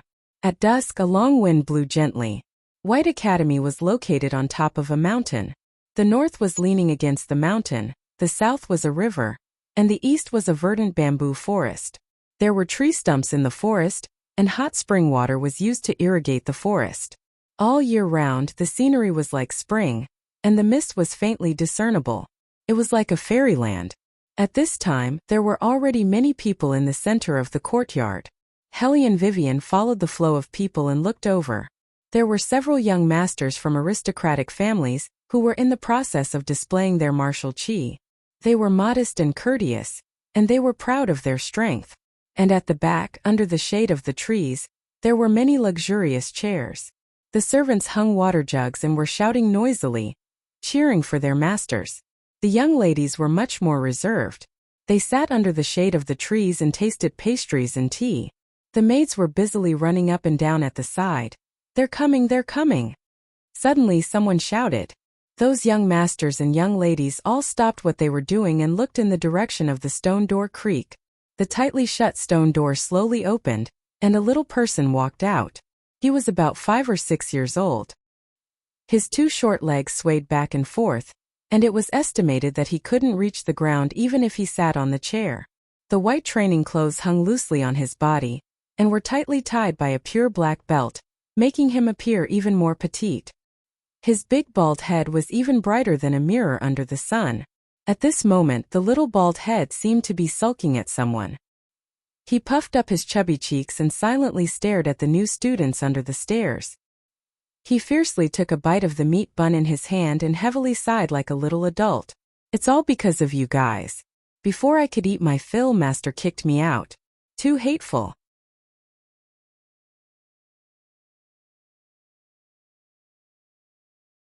Chapter 20. Everyone was stunned. What kind of situation was this? I don't care. Little Bald Head chewed the meat bun in his mouth and said in a dignified manner, Anyway, if you want to gather, you have to go through me first. When the aristocratic young masters heard this, they all burst into laughter. How can a baby like you stop us? Ha ha ha. Little brother, you better go back quickly. Fists and feet have no eyes. The noble young ladies used their handkerchiefs to cover their mouths, looked at each other and finally laughed. Little Bald Head's bun-like face tightened. To show his seriousness, I can stop them, but I can't stop them. We'll know after we fight. Then I'll play with little brother. One of the aristocratic young masters swaggered over, and was just about to stretch out his hand to pick up Little Bald Head, only to hear a bang sound. Little Bald Head raised his leg high, and with a beautiful flying turn, he kicked that aristocratic young master several meters away. Everyone suddenly took a deep breath, and then one after another, they threw themselves at Little Bald Head. In the end, all of them were beaten back. Wei Wei looked at Little Bald Head's raised hands. The corners of her eyes imperceptibly jumped a bit. That lotus root-like fleshy wrist wore a simple metal ring. With one look, an expert would know that it had a very pleasant-sounding scientific name, called gravity buckle. The gravity buckle on Little Bald Head's hands wasn't small at all. Wearing this plaything, he was still able to knock down so many people. It seems that the legendary White Academy was indeed a galaxy of talents, and shouldn't be underestimated. Only, no one knew why Little Bald Head suddenly stopped his original movements, and his big round eyes stared in disbelief at a certain place, adorably in a daze. Hellion Vivian curiously followed his gaze, and when she saw it, her heart almost jumped out. Damn it, why was it that man? The crowd slowly parted. The man first stepped out with a stiff and straight long leg, and then he casually walked out from the crowd, his snow-white clothes and black hair fluttering in the wind. His long and narrow almond-shaped eyes hid a light that did not hurt anyone, but had the aura of being in control of the entire situation. When he was silent, the slightly drooping corners of his eyes perfectly dispelled the coldness, showing a lazy and noble air. From Hellion Vivian's angle, she could only see a pair of long, slender, and powerful legs. His white robe and green shirt outlined his perfect waistline, making him look otherworldly and handsome. Walking beside him was a person whose temperament was the complete opposite of his. That person's collar was unbuttoned, and he had his outer shirt draped over his shoulder with one hand.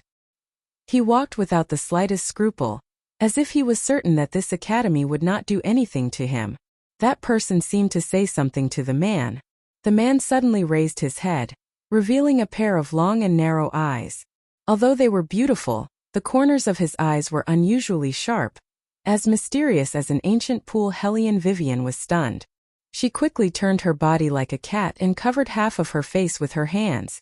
She moved to the left without a trace. "Woman, why are you hiding?" Yuan Ming's muffled voice came over. Hellion Vivian pressed down on the ancient book and made a should gesture. Her bright eyes slightly narrowed. That was close. She was almost discovered. That man was able to sense it from such a distance. He was really abnormal. No wonder she felt that the surrounding atmosphere was not right. Especially on her right, there was actually a space that was empty. Just a moment ago, those ladies from noble families were so strenuously squeezed together. When did they ever become so modest, and even bashfully stood to the side? That lovable appearance made Wei Wei truly puzzled. Now she completely understood. It was all because of the appearance of these two men, which caused a chain reaction. Sure enough, femme fatale. Hellion Vivian sighed in her heart. She chose a hidden place and continued to watch the show. All the young ladies looked at the two handsome men in front of them with shining eyes. They were puzzled as to who they were. How come they had never seen them in the usual tests? They wished they could have the servant girls at their side go and inquire about them. Which family's young masters were they? "Aju, what are you looking at?"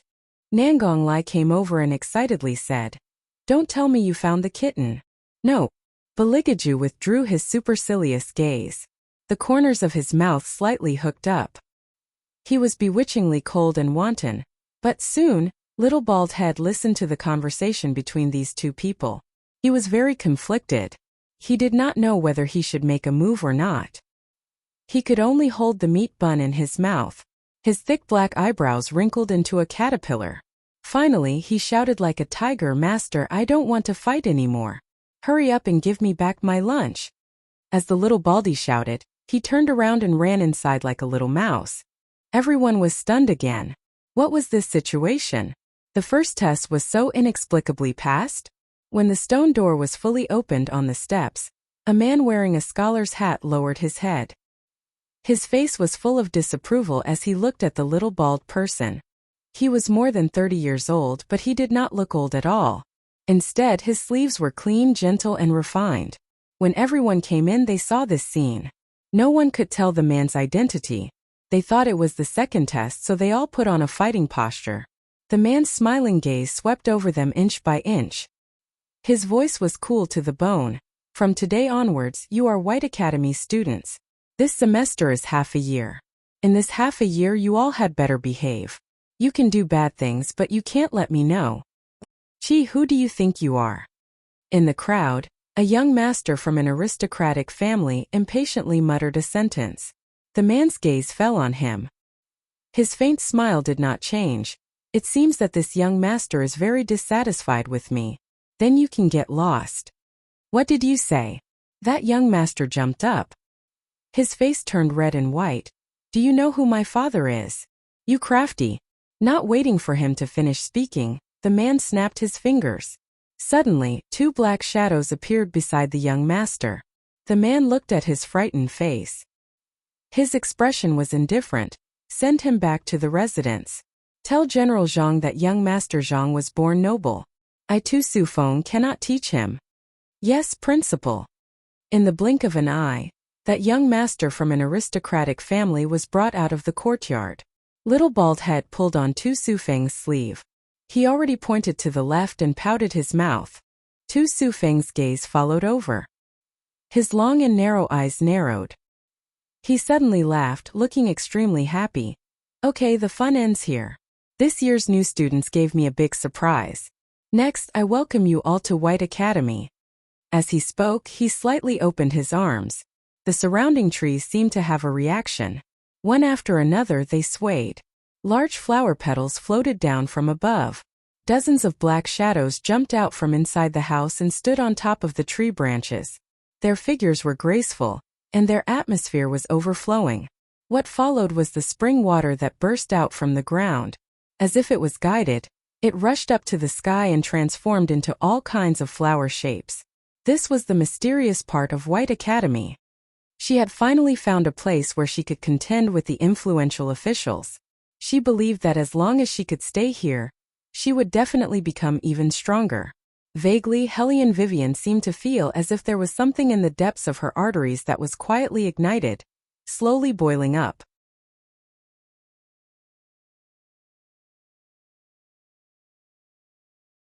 Chapter 21. The originally empty courtyard was filled with fine wine and food. Bursts of flowery fragrance wafted over. Every new student ate and drank to their heart's content. Everything seemed so beautiful. After the grand welcoming ceremony, the courtyard assignment began.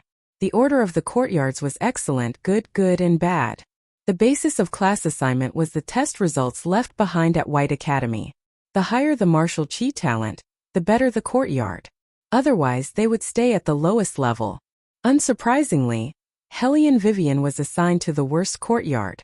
Yuan Ming said in a low voice, "That's the previous results. If they retake the test now, they will definitely regret throwing you into the worst courtyard. It's the same everywhere." Hellion Vivian indifferently shrugged her shoulders. In any case, there would be an entrance test in a month, so she was not anxious. Hellion Vivian was not anxious, but some people were anxious. The White Academy's elders had assigned so many courtyards, but they had never encountered such a situation. There were actually 2 new students who did not have a test result. Even their names and origins were not indicated. How could they be assigned? The elder blew his beard and looked towards his own dean. Tu Su Feng's gentle and elegant temperament did not diminish in the slightest. "Elder Su, you can randomly assign a courtyard to them. How could this kind of thing be casually done?" The elder was extremely angry and waved his hand. "Then you go to the courtyard with the worst qualifications." Nangong Liam. What happened to not being casually done? Peng Hellion Vivian put the small school bag that she carried with her on the bed. She raised her eyes and looked at the room that belonged to her. Although it was a bit small, it was well equipped and had an ancient feel. "This is also the second time I'm living on campus." Hellion Vivian smiled evilly. Don't say that it really felt like living on campus. The difference was that in university there were 4 people in a room. Here it was a single room. After Hellion Vivian organized everything, she entered the Wonderland space. This time she did not pick strawberries. Instead, she took out a silver long knife.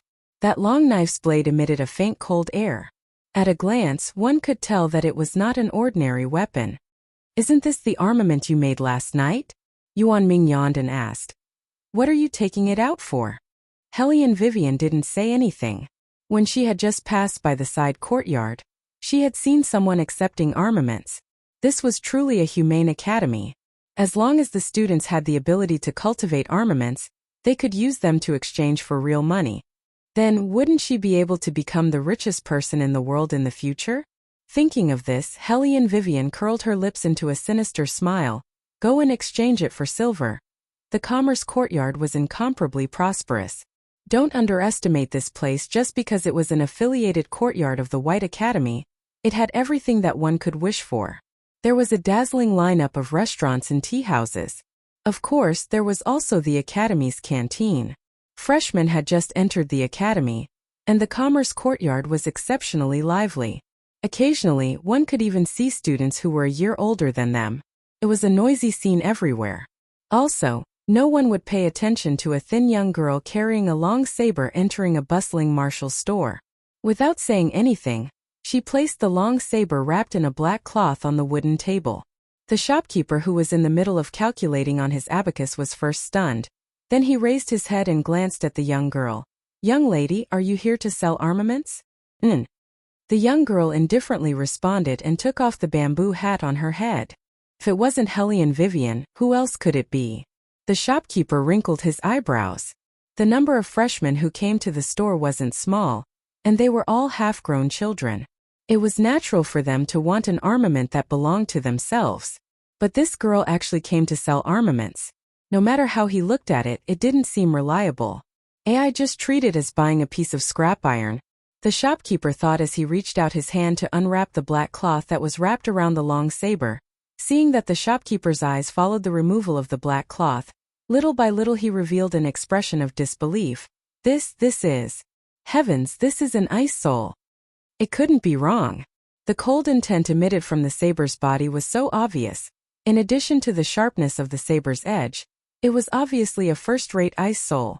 Although this ice soul wasn't the highest grade of armament, it was still very precious. It was a treasure that many martial artists wanted to obtain. Young lady, are you sure you want to sell this ice soul to me? The shopkeeper hurriedly asked, his appearance as if he was afraid that Hellion Vivian would regret it. Hellion Vivian originally didn't have a clear understanding of armaments. Once she saw the shopkeeper's expression, she silently raised the price in her heart by 3 times. Her eyes were unperturbed. Yes. If the young lady doesn't mind, may I ask which great master made this ice soul? The shopkeeper happily wrapped the black cloth back around the long saber. Hellion Vivian lightly played with the fine silver he handed over and said, I made it. What? Quang dang. The shopkeeper's smile suddenly froze, as if he had heard some terrifying news. The abacus in his hand fell to the ground. This time he could no longer remain calm. He looked at Hellion Vivian in astonishment. You're saying this ice soul was made by you personally? No one else taught you? After taking the fine silver, Hellion Vivian didn't stay any longer. With one hand in the pocket of her cloak, she prepared to leave. But she was blocked by the shopkeeper. Young lady, please wait a moment. Hellion Vivian raised her eyebrows and looked at the shopkeeper. Is there something else? Young lady, I see that your armaments are not bad. It's just that the materials used are a bit lacking. Which great master's disciple are you? When the shopkeeper spoke, there was a hint of probing. At the beginning, he was truly amazed by the armament that this new student brought. Later on, he thought that maybe it was a famous disciple from some sect who came to challenge them, so he deliberately took out an ice soul to give them a show of strength. Hellion Vivian glanced sideways, her gaze indifferent. I don't have a master. The shopkeeper was stunned. Then he jumped up again. Young lady, wait a moment. Hellion Vivian let out a long sigh and looked back. The shopkeeper also felt that it wasn't good for him to keep stopping people like this, but look at what he found, a genius in armaments.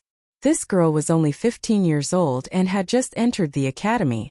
Under the circumstances of no one's guidance, she could actually make such a good quality ice soul. This was simply a 10-year, oh no, a 100-year miracle. He must immediately go and tell Jizun. But the prerequisite was that he absolutely couldn't let this girl leave like this. Young lady, how about this? We'll be responsible for the materials and you'll make it. After that, we'll take back the materials. After the shopkeeper finished speaking, he shrewdly added another sentence. Of course, in terms of treatment, we won't treat you unfairly. Hellion Vivian thought for a moment. After reducing the cost of materials, the net profit should be more in the future. Moreover, she was in the academy now, so it wasn't convenient to go down the mountain to buy materials.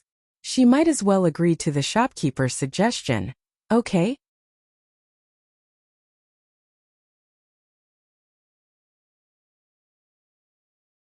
Chapter 22. Then you sit here and wait, I'll go in and report. Seeing Helly and Vivian nod, the shopkeeper felt relieved and went to the backyard. In the study, the masters hired by the academy were discussing which of the new students had amazing aptitudes. They wanted to reserve them in advance so that they could be accepted as disciples. Brothers, don't be so noisy. Jizun hasn't even said anything yet, and you're already fighting over this and that. What's the use? Tu Lao shook his head and took a sip of the hot water in his teacup. Jizun lightly leaned back and said, I haven't seen anyone to my liking. You guys continue. I say, Jizun, what kind of disciple do you want? I think this Hellion Jiaoer is not bad. Her martial arts are already top-notch at such a young age. Someone took the scroll in his hand and pointed it out to Jizun. Jizun chuckled and didn't say anything. He didn't even lift his eyelids. It was obvious that Hellion Jiaoer wasn't enough to enter his eyes. At this time, a slightly excited male voice came from outside the door. Master Jizun, the shopkeeper of the commerce courtyard, Li Feng requests to see you. Li Feng? Jizun couldn't think of what important matter he had to talk to him about at this time. Moreover, the masters of the academy were sitting together and discussing. Even if it was something important, he shouldn't disturb him at this time. This wasn't like Li Feng's usual style. You guys sit here, I'll go out and take a look. Jizun frowned and slowly walked out of the study. After seeing him, Li Feng's eyes lit up and was about to salute. Jizun waved his hand and looked at him indifferently. What do you want to report to me at this time? Master, I just received an ice soul. Li Feng's eyes lit up and he couldn't suppress the excitement in his heart. However, Jizun glanced at him disapprovingly. That's all? It was normal to receive an ice soul in the commerce courtyard. White Academy wasn't like the outside world. There were many experts, especially in the field of martial arts. It wasn't an exaggeration to say that the most powerful martial arts masters in the Dragon War Empire were all in this academy. No, it's not that. Li Feng swallowed his saliva with difficulty, as if he was thinking of how to phrase it. That ice soul? Li Feng? Jizun couldn't help but interrupt him. All the masters are still in the study room. Every one of them can make an ice soul. Ice souls like the cold. Just put it where it should be. You don't have to tell me about this kind of thing in the future. But that ice soul wasn't created by a master. It was created by a freshman who just entered the academy. Li Feng muttered softly, thinking that the other party couldn't hear him. Unexpectedly, Jizun, who was about to take a step forward, suddenly turned her head back and stared at him with a face full of shock. What did you say? It's like this, Grandmaster Jizun. Just now, a new student came into the trading courtyard with an ice soul. That girl is about 15 years old and hasn't had a master yet. That ice soul was completely made by herself. Although the materials used to make it weren't very good, it was still a very good ice soul. Li Feng briefly explained the cause and effect. Jizun raised his eyes, his old face filled with disbelief. How was that possible? 15 years old? At such a young age, without anyone's guidance, he was able to create an ice soul? This was a level that even a 30-year-old martial cultivator might not be able to achieve, not to mention that she used ordinary materials. Jizun seemed to have thought of something and said, Bring the ice soul over, let me see. Yes. Li Feng raised both of his hands and handed over the long blade wrapped in black cloth to Jizun. Jizun tore open the black cloth and used his fingertips to lightly trace the edge of the blade. His originally calm eyes suddenly widened and he fell down on the stone stool in the corridor. His entire person was shocked beyond words. This isn't an ice soul, this is a silver soul. Silver soul? This was the first time Li Feng heard of this name. What is that? Grandmaster, are you saying that I recognized the wrong person? This long blade isn't that good? No. Jizun took a deep breath and his eyes lit up. This is a weapon that is even more exquisite than the ice soul. You should know that when the ice soul is unsheathed, it can freeze the opponent's movements to a certain extent. As for the silver soul, it can freeze the opponent's nerves. It is 10 times more powerful than the ice soul. Hearing this, Li Feng opened his mouth wide in shock. He felt that the girl was very powerful, but he didn't think that she would be this powerful. With the previous experience, the first thing Jizun did when he came back to his senses was to grab Li Feng's collar and ask, "Where is the girl? Where is she? Did you ask her name? Please don't be like that old fool Tu Lao who forgot to ask everything." Li Feng was stunned. I forgot to ask for her name. You, sigh. Jizun gritted his teeth in disappointment. Li Feng looked at his disappointed expression and quickly changed the topic. However, that girl hasn't left yet. I feel that she is a rare talent, so I left her in the commerce courtyard. If Grandmaster wants to see her, you can. Before he could finish his words, the old man in front of him turned around and ran towards the commerce courtyard with his long sleeves floating in the air. With that speed, it was hard to tell that he was over 100 years old and was a person of virtue and prestige. Bang. Hellion Vivian, who was drinking tea, suddenly looked up when she heard the sound of the door being kicked open. At the door stood an old man wearing a white robe. Under the warm light, he had a head of silver hair. According to reason, this should be the appearance of an immortal. However, when the old man spoke, all the aura was blown away. "You are the girl who made the silver soul? If the silver soul you are talking about is that long blade, then it is indeed me who made it." Hellion Vivian put down the teacup with an indifferent expression. Jizun's eyes lit up. He walked over in large strides and held her hand. "Girl, Master has finally waited for you." "Master? Waited for you?" Hellion Vivian looked at the old man's actions and the corner of her mouth twitched. "Haha, woman, when did you have such a passionate master?" Yuan Ming didn't mind the bustle and asked. Hellion Vivian face-bombed. She also wanted to know where this old geezer came from. "Old grandpa, I think you have the wrong person. I don't have a master," Hellion Vivian said and wanted to take back her hand. However, Jizun was too stubborn. "No, I didn't recognize the wrong person. Master is very sure that you are the person that Master has been waiting for." "Woman, are you sure that old man isn't taking advantage of you?" Yuan Ming was simply a war instigator. He just wanted to have a good fight. Although bullying an old man was a bit too much, this old man was really asking for a beating. He rushed up and touched her hand. This time, even Wei Wei's teeth started to hurt. Sometimes, she really wanted to knock open Yuan Ming's head and take a good look at what kind of damn things were stored inside. If it wasn't picking up girls, then it was fighting. What was even funnier was that every night, he had a high self-esteem and thought that she had fallen in love with him.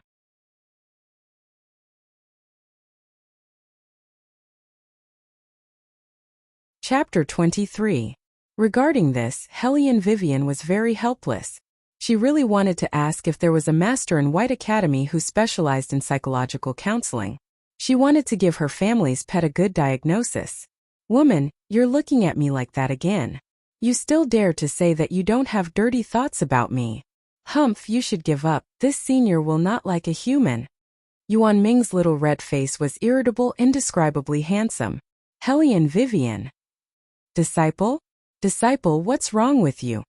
Jizun couldn't hear Yuan Ming's words, so he naturally didn't understand why this little girl was sighing and rubbing her head in the short time he had been here. She looked very stifled. Hellion Vivian coldly brushed away his hand and stood up from the wooden chair. "I'll say it again, I don't have a master. You've mistaken me for someone else." "Wait a moment."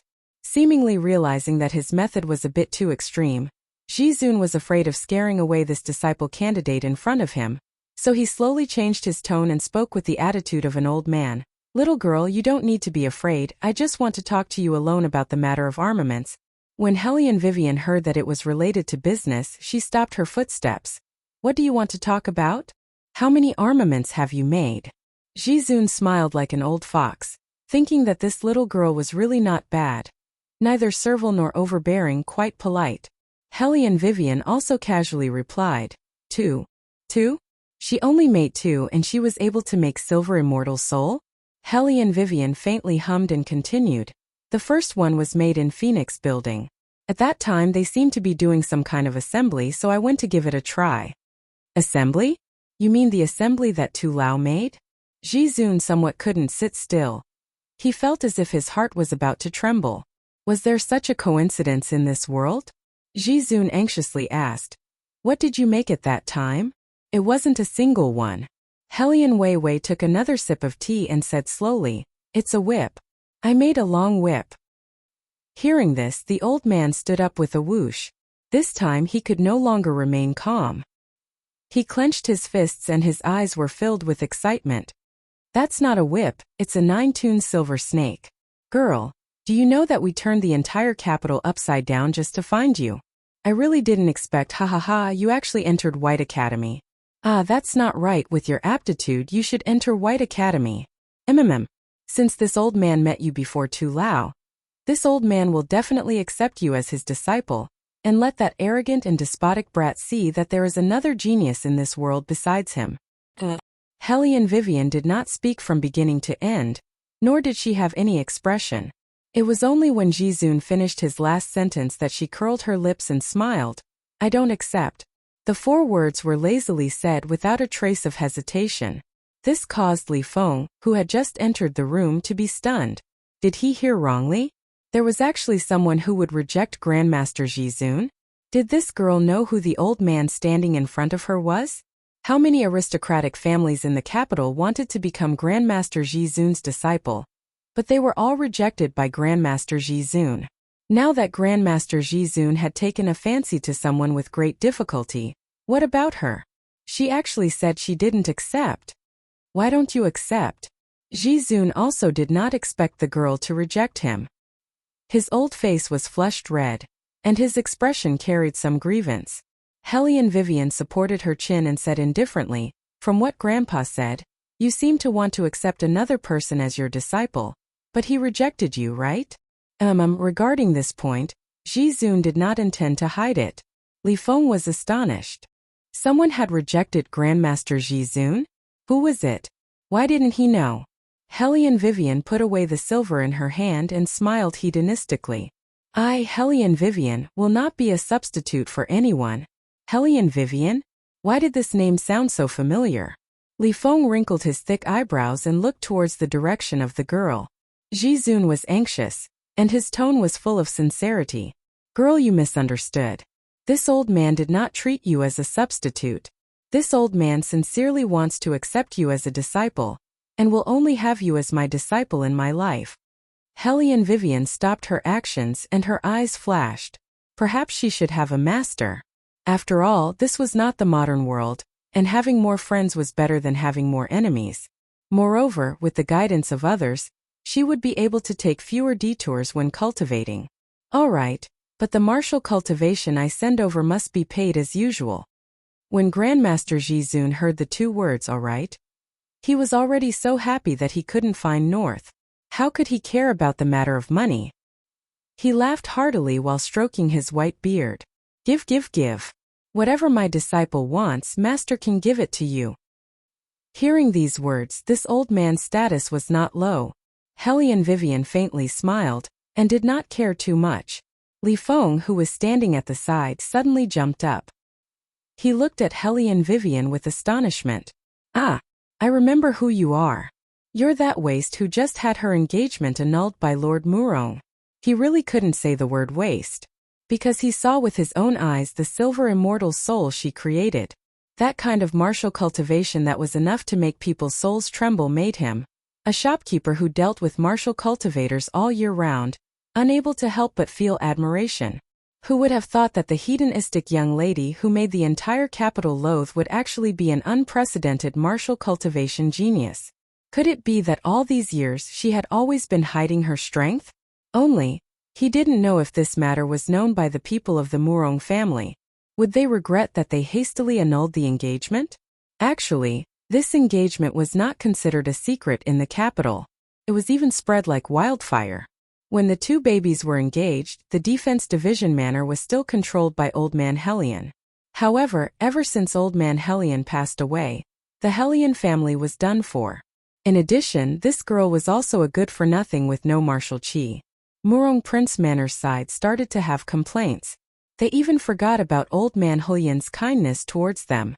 At all times they were thinking about how to reject this marriage. Today they finally got what they wanted. However, they would never know what they missed out on. Li Feng shook his head and sighed in his heart. The affairs of the world were unpredictable. He heard Grandmaster coldly snort.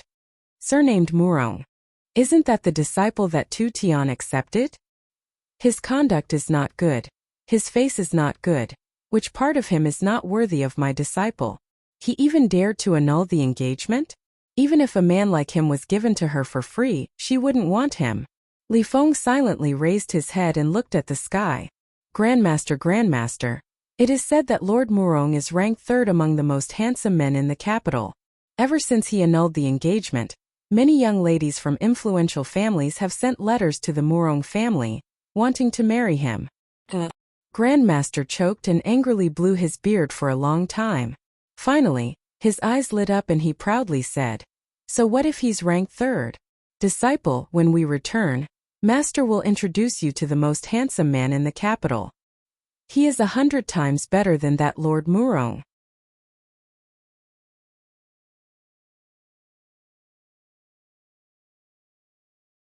Chapter 24. The Most Handsome Man. Li Feng subconsciously thought of the one in the Imperial Palace. It was said that His Highness would return to White Academy this year. If he took off his mask, what would his face look like? Would his face be destroyed by the fire? Or would he still be as handsome as before? Perhaps only Grandmaster Ji Zun and Headmaster Tu Su knew about this matter, because other than the retired emperor, only these two people had seen His Highness's adult appearance. Well, maybe the High Priest could be added, but the High Priest seemed to still be in seclusion and wouldn't come here. Otherwise, with those two people's appearance and bearing, it would definitely cause a big disturbance in White Academy.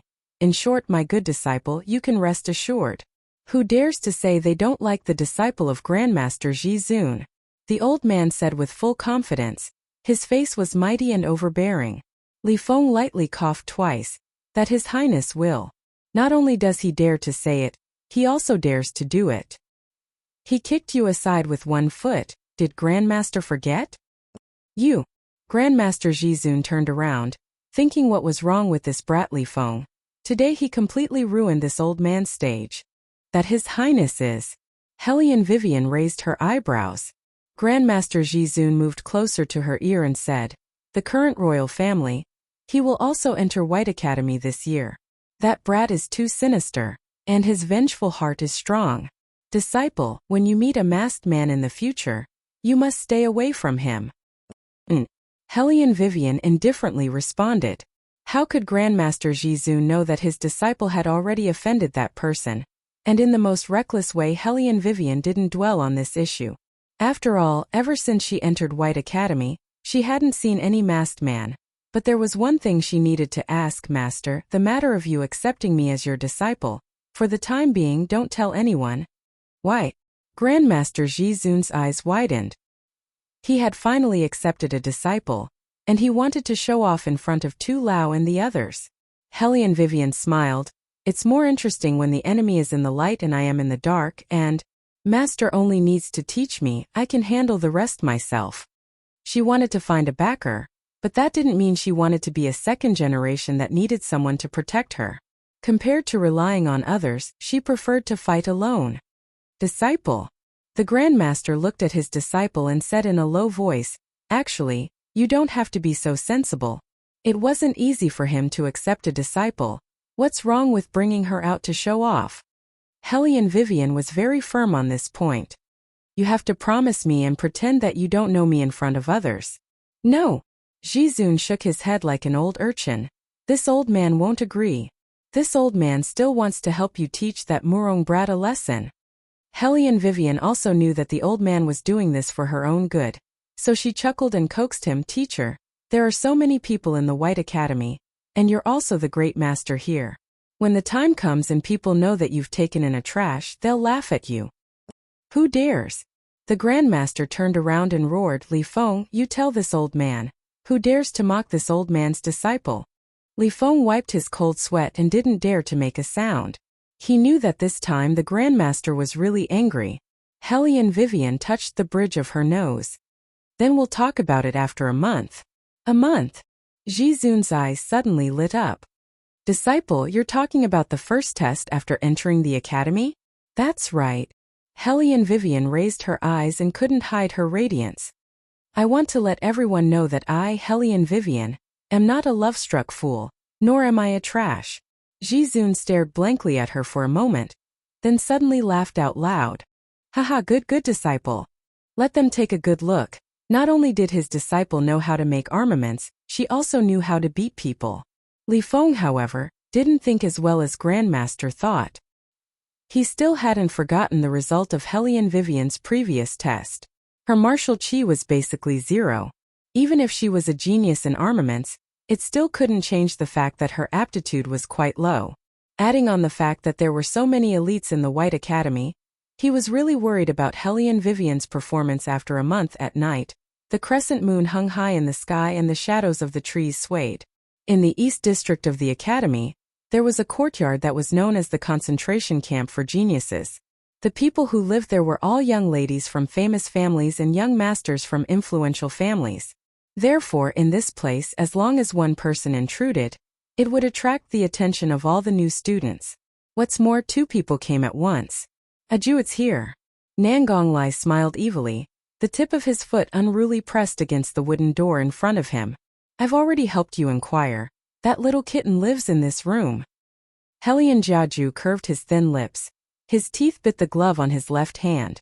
Under the illumination of the moonlight, his handsome and flawless face was tainted with a bewitching coldness that bewitched people's hearts. Very good. Then, only a bang sound was heard. He inserted both hands into his silver fur windbreaker. His long legs ferociously kicked open the wooden door that was blocking in front of him. Nangonglai hurriedly jumped to the side, craned his neck and shouted, Aju, damn it! Next time when you're kicking the door, can't you tell me in advance? You're too irritable. Baligaju didn't pay attention to him and walked unhurriedly into that antique room. In the room, all the young ladies and young masters from famous families stopped what they were doing and couldn't help but look towards him. His gaze didn't linger in the slightest as he elegantly stepped into the room. Isn't that the young master who just entered the academy today? Heavens, why is he here? Did he come to look for Jiao Er? Jiao Er is indeed amazing, she even knows this kind of person. The young ladies gathered together, their cheeks slightly red as they looked at Baligaju's back. Those pairs of eyes seemed to be able to emit light. This kind of stalwart man, even if he didn't say a word, just by raising his eyebrows, he could make people's hearts beat faster. His one sentence, one word, even just a simple gesture, all carried an indescribable elegance, strategizing, deciding victory from 1,000 miles away. Young master? Hellion Jiao Er raised her head in astonishment. Her heart was wild with joy, but she didn't show it. After all, there were still many young ladies from aristocratic families here. She had to be a bit more reserved. She only looked at the man's ice-cold face.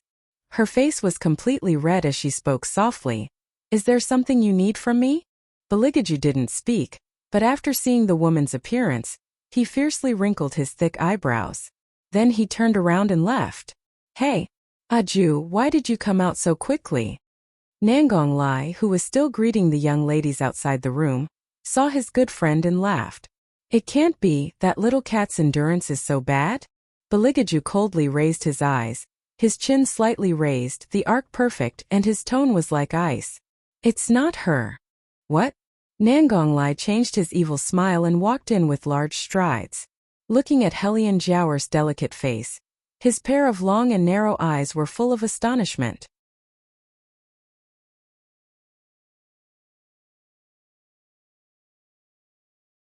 Chapter 25. Although Nangonglai had realized that something was wrong, he still put on his charming smile. Excuse me, where is Miss Hellion? I am her. The Hellion Jiaoer lowered her head, half covered by her thick eyelashes. Although she was beautiful, she was not the person they were looking for. Nangonglai was speechless.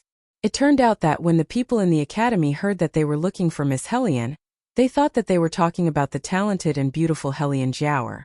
After all, her talent was there for all to see. In just a short day, she became the focus of attention. Basically, everyone in the academy, whether it was the new students or the masters in the academy, talked about this young lady the most. That was why such a misunderstanding occurred. Nangonglai gritted his teeth in his heart, but his expression did not change. He only smiled slightly, and like an elegant gentleman, he left the room. The Hellion Jiaoer did not understand. She blinked her eyes. She really did not understand why these two people came in one after the other, said that they were looking for her, and then left without saying anything. But no matter what, she enjoyed this kind of treatment. Especially when they walked near her. She especially liked the envious gazes of those people. Sister, did they all take a fancy to you? When Hellion Mei said this, she was envious and jealous. The Hellion Jiaoer also thought of this, but she understood that there were many people around, so she could not show too much. She only bit her thin lips. Don't talk nonsense. There was not a bit of unwillingness in her tone, it was all smiles. Hellion Mei sourly continued. They must have taken a fancy to you. Otherwise, they wouldn't have run over to look for you. After seeing you, they felt that it was too abrupt, so they left without saying a single word. I won't talk to you anymore. You will only make fun of me. The Hellion Jiaoer shyly stomped her feet and sat back on the bed. Her eyes were filled with joy, as if she was falling in love for the first time. At the same time, Nangonglai was chasing after them, shouting, It's a misunderstanding, Aju. It's all a misunderstanding. There's nothing wrong with what I do. It's all because those people think too highly of themselves that they thought I was looking for Hellion Jiaoer. She won't live in this courtyard. Beligaju looked around and slowly interrupted Nangonglai's words. Nangonglai sighed, as if he didn't understand why. You're forgetting that she's a piece of trash. Bailey Jiaju smiled. The tip of his tongue licked the broken corner of his mouth. A bewitchingly cold demonic charm emerged little by little from his pupils. She should be the same as us, living in the worst courtyard. Nangonglai swallowed a mouthful of saliva from his laughter. When he finally reacted, he realized that he was already far away. Thus he kindly mourned for someone once more. Aju's words meant that he was going to do it himself. Originally, if he had been the one to look for the kitten, perhaps the kitten's death would not have been too ugly. But if Aju did it himself... Nangonglai shook off the goosebumps on his body. The corners of his mouth curled up. The real show was about to begin. Aju, how about we go kick their doors one by one right now? Nothing. If you want to kick them, do it yourself. I'm going to bathe. Bathe again? It hasn't even been a day and you've already bathed 5 times. Don't you think it's too much? Nangonglai snorted twice. Beligaju let the people behind him shout as he reached out and unbuttoned his outer robe. A trace of a sinister smile appeared in his dark eyes. He already knew where she was. What was the hurry? This time, he wanted to see how the kitten with broken legs would escape. Achoo! Hellion Vivian, who was holding a wooden basin, sneezed heavily as the night breeze blew. She reached out and rubbed the small tip of a pin. Everything was good at White Academy, but there was a common problem that schools all over the world had. It was not very convenient to bathe. No matter how comfortable the accommodation was, there would not be a bathroom in the dormitory. Of course, ancient bathrooms were not as particular as modern bathrooms. They only used a large wooden bucket, filled the bucket with water and flower petals, and soaked themselves in it for a while to be smoked. Then it could be considered a bath. In this regard, White Academy was better. They used the hot spring water from the mountain and specially built several bamboo huts for the students to use as bathrooms. They even separated the male and female students. Hellion Vivian also did not have any misgivings. She took her pure white towel and the ancient incense leaves, and handsomely pulled open the left side of the bamboo hut. All 4 sides were connected. She was unprepared to meet a pair of long, narrow, and ice-cold black eyes. The man in front of her had a figure that made all young girls go crazy. Long legs, narrow waist, wide shoulders, and straight buttocks. The graceful mermaid line was as if it was meticulously carved by the creator. There was almost no flaw to be found. He should have just finished bathing. The strands of hair in front of his forehead were wet. He used one hand to casually press it to the back of his head, only revealing the pinky ring on his little finger. The fine diamonds on the ring were shining with an evil light that matched him extremely well. And the innate arrogance on his body was like a king patrolling his territory, emitting a strong oppressive feeling that could not be ignored. But this was not the main point. The main point was Big Brother. Even if you are bathing, you still need to wrap yourself in a blanket. Hellion Vivian was forced to admire the picture of a beautiful man in front of her eyes.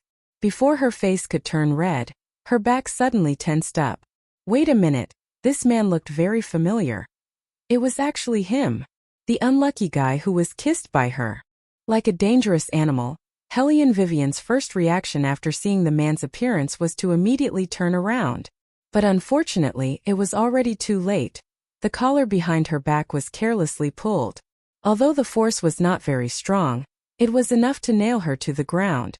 Moreover, her nose was filled with the domineering cold fragrance of the man who had just finished bathing, as if it wanted to swallow her whole body, surging violently.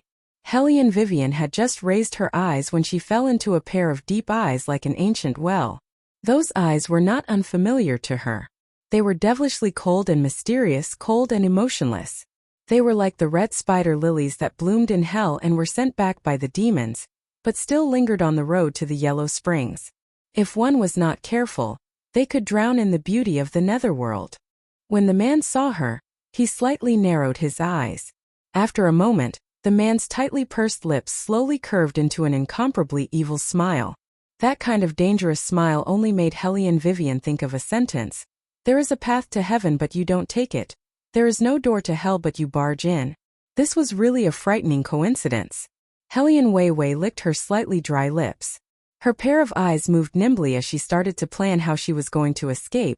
Don't waste your time. Beligaju looked down at the woman in front of him. His cold and languid voice carried a sense of danger as it came close to Hellion Vivian's ears. Do you think that after I finally caught you, I will let you escape so easily?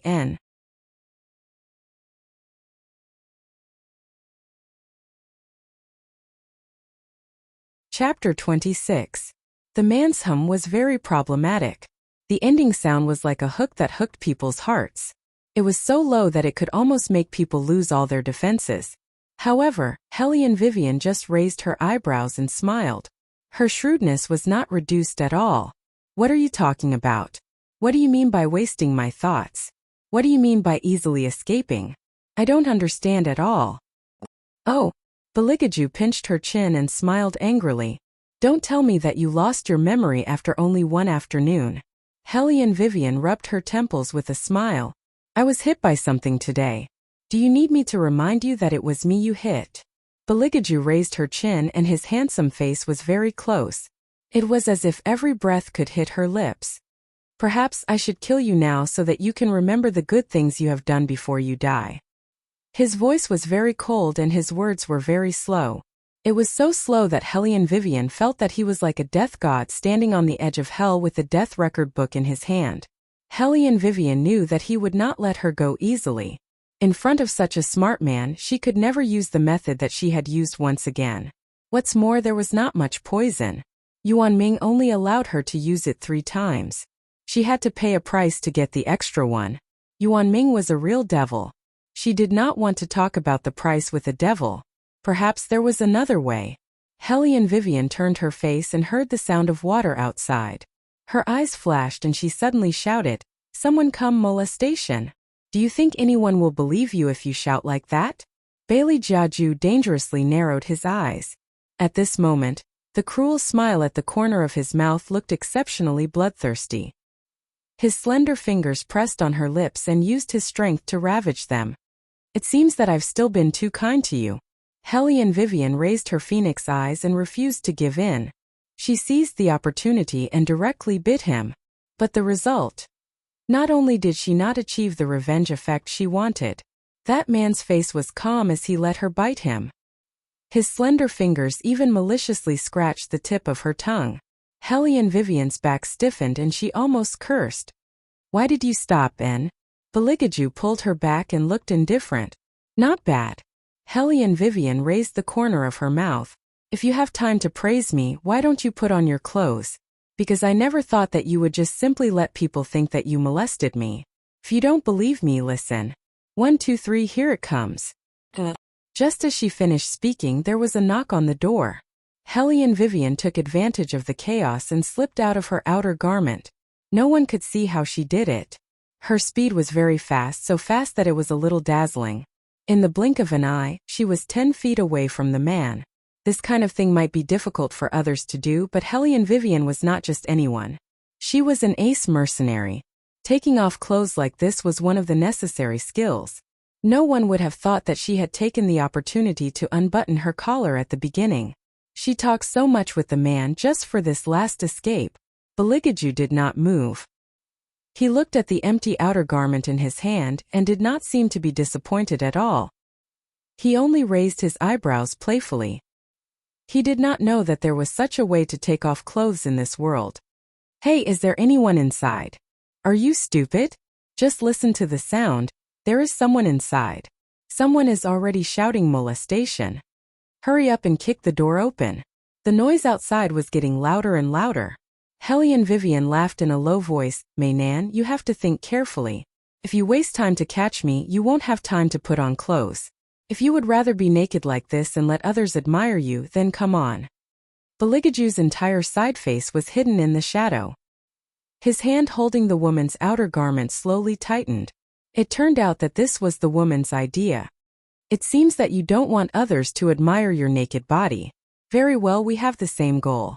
Hellion Vivian's hand moved the locked wooden window and did not forget to reply. I have something to do, so I will leave first. This time we will not meet again. Bye. Baligaju looked at her wickedly. His voice was as gloomy as a snake that had just come out of the water. You are really not afraid that I will kill you? By the way, let me seriously say that your figure is really good. Hellion Vivian looked back and whistled provocatively. Then she jumped out of the wooden window. What she did not know was that there was a pair of dark eyes behind her, which had been locked on her slender figure. Until she disappeared into the vast night, the man's thin and cold lips showed a devilish smile, but that smile did not reach the bottom of his eyes. His eyes were as dark as midnight, filled with a terrifying coldness. The people outside the bamboo house were still hitting the wooden door. Baligaju glanced at the woman's outer garment in his hand. A dark light flashed in his eyes. Bang! The people outside the house finally broke in.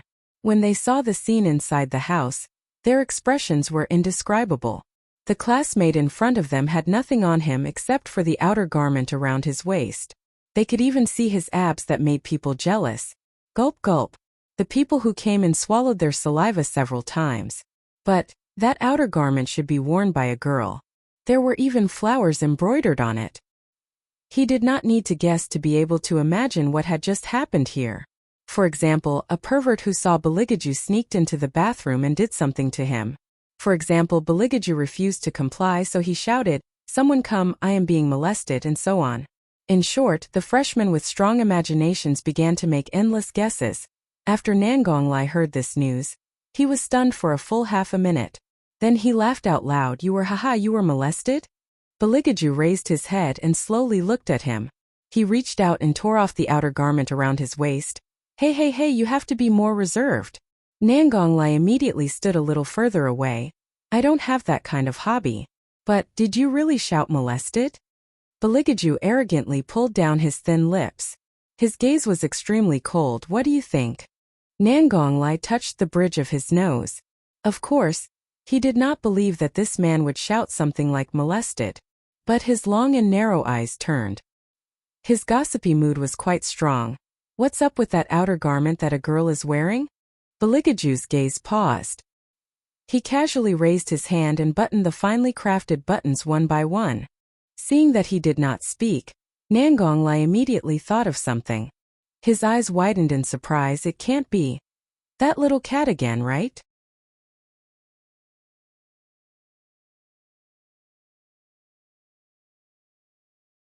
Chapter 27. Having heard what was said, Baligaju's indifferent face suddenly curved up into an arc. However, his eyes were ice-cold without the slightest bit of warmth. It really is her. Nangonglai beamed as he rubbed his chin. He turned his head to look at Baligaju's lying figure and meaningfully said, "This time, you definitely won't let her off. However, your current situation in the academy isn't very good. Those young masters living in the superior compound seem to find you very unpleasant. Let them be." Facing this kind of provocative news, Baligaju only coldly gave Nangonglai 4 words. His fingers slightly curled as if he thought of something. His eyes suddenly became incomparably deep. That little thing was actually even more different than what he had imagined. That kind of tender, that kind of softness, unexpectedly gave him an impulse that he had never had before. Nangong Lai knew that he had never put those young masters in his eyes. From the moment he met this man, he knew that he was even more arrogant and haughty than his appearance. As long as he was willing, the entire imperial court could allow him to do whatever he wanted. Not to mention a few young masters from influential families who had just entered the academy. He hoped that those new students would open their eyes wide and take a good look at what kind of man this was. By all means, they wouldn't foolishly bump into the muzzle of a gun. Of course, if some people didn't have eyes and bumped into him, he would also be very happy to see them. Nangong Lai lay down on the bed, put his hands behind his head, and smiled wanton. For example, a certain little kitten that wasn't afraid of death. I'm really looking forward to the beautiful academy life. The next day, the first rays of the morning sun brushed past the faces and the green willows formed a shade. The young ladies who had to wake up early to start their first class instructed their servant girls to draw water and wash their faces. Hey, did you guys hear? What? It's said that last night, there was a flower-picking girl who entered the boys' bathing pool and almost raped a young master? When Hellion Vivian heard this sentence, she raised her head to rinse her mouth. She didn't hold the water properly and almost spat it out. Cough, cough, cough. When did she almost rape him? It was obviously him who made a move on her, okay? I don't know which woman is so bold, it's too scary. Hellion Vivian. If there's anything to be afraid of, it should be the boys who are worried. Why are you guys joining in the fun? I already said that you're a female rapist. And I heard that the woman is big and burly. She has the back of a tiger and the waist of a bear. Hellion Vivian. She's not that bad, right? What happened next? What happened next? Later on, that young master shouted that he was being molested and scared her away. That was really dangerous. Pooh.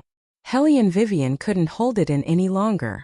Imagining that man hugging his chest and screaming about being molested, she laughed so hard that her shoulders started to tremble. Yep, it was indeed a close call. The servant girls and masters looked at each other in dismay. They really didn't understand what this person was laughing about. They only thought that she had been provoked. After all, they were all young misses from the defense division. Her younger sister went to the envied superior compound, while she herself stayed in the worst inferior compound. They didn't care. After all, their birth was there for all to see. They had also just been chosen by White Academy, and had long prepared in their hearts that they would live in the inferior compound. At White Academy, what they didn't lack the least were the sons of officials and the daughters of wealthy families. Just randomly pick one out and they would be the son of the Nine Gates commander or the daughter of the capital's grand tutor. People like them who came from remote small cities were nothing more than a group of commoners, in these people's eyes. Actually, this Miss Hellion was obviously one of the bloodlines of the four great clans, yet she was reduced to the same realm as them. It seemed that the rumors weren't false. She really was a waste without the slightest bit of martial chi bang. The ancient tree heavily knocked open the large iron bell hanging in the middle of the courtyard. This kind of heavy sound reminded all the students that a new class was about to begin. In every courtyard of White Academy, a large ancestral hall was built. The floor of the ancestral hall was made of pure ancient wood. Inside, incense was lit, and the smell of ancient music was everywhere. When Hellion Vivian arrived at the ancestral hall, the inside of the hall was already filled with people. Looking over, it was a chaotic mess, just like the opening of a high school in the 21st century. Different from other people, she chose the furthest back seat. That position was extremely good. There was light coming in and shining on the body. It was very suitable for sleeping, and also very suitable for secretly entering the paradise space to cultivate. She supported her chin with one hand and casually propped her elbow on the desk. Sitting on the floor was a fluffy cushion, enjoying a person's freedom. Only this freedom didn't last for too long, because just as she sat down, a laugh came from the side of her ear. That laugh was indescribably arrogant, as if coming to speak was giving her a big favor. I thought I saw wrong just now. I didn't expect that it really was that love-struck waste who wouldn't let go of cousin. Look at her appearance. Is she so poor that she can't even afford to buy an outer garment? Ha ha ha. The person's words quickly attracted the attention of all around. Hellion Vivian closed her eyes and reached out to pick her ears. She was extremely undisciplined, as if whatever the other person said had nothing to do with her. It was her indifferent attitude that made the other person angrier. He was the dignified son of the Shandong provincial governor. Everywhere he went, he was the object of worship. This waste actually looked down on him like this, not even sparing him a glance. Zhang Shiji immediately restrained his smile. His face was gloomy, and with a backhand slap, he left a shallow handprint on the short table that Hellion Vivian was lying on. The handprint's shape was very special, and a layer of green mist floated around it. The new students heavily sucked in a breath and whispered, "It's someone from the Clear Void sect. Look at that handprint, it should be their sect's unique divine skill. The dragon subduing claw. It's really powerful. If this palm landed on a person's body, they would definitely be injured or killed." When she heard the 3 words dragon subduing claw, Hellion Vivian's eyes narrowed. She sized up the youth in front of her. If he didn't mention this move, she was afraid that she wouldn't have remembered this scum. From generation to generation in the Zhang family, which generation didn't receive her grandfather's kindness? But before her mother entered the womb, this Zhang Shiji and his father switched sides to Madame Su's side at the last moment. He even turned around and bit her mother, saying that she didn't have any tolerance, oppressing a concubine everywhere. He was so angry that he died early. Who would have thought that an 8-year-old child's lies were even more poisonous than poison? When the entire capital was laughing at her mother, he actually received a reward from Madame Su. Even when she accidentally bumped into him, he kicked her and even fiercely used the dragon subduing claw on her back. And this time, the matter between Murong Changfeng and Hellion Jiaoer was also something that he pulled the strings. He really was a professional procuress for 20 years. Hellion Vivian recalled the past, and the corner of her mouth suddenly raised into a dangerous arc.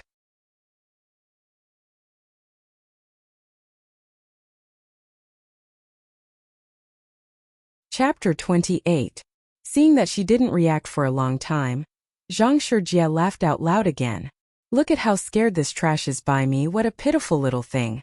As Zhang Shijie spoke, he wanted to grab Hellion Vivian's hair and pull it down. But before his hand could touch Hellion Vivian's hair, the girl in front of him was bounced back. Her body was bent to an unimaginable degree, and when her bones intersected, only a cracking sound could be heard. The right hand that Zhang Shijie was most proud of was broken. No one saw her movements clearly.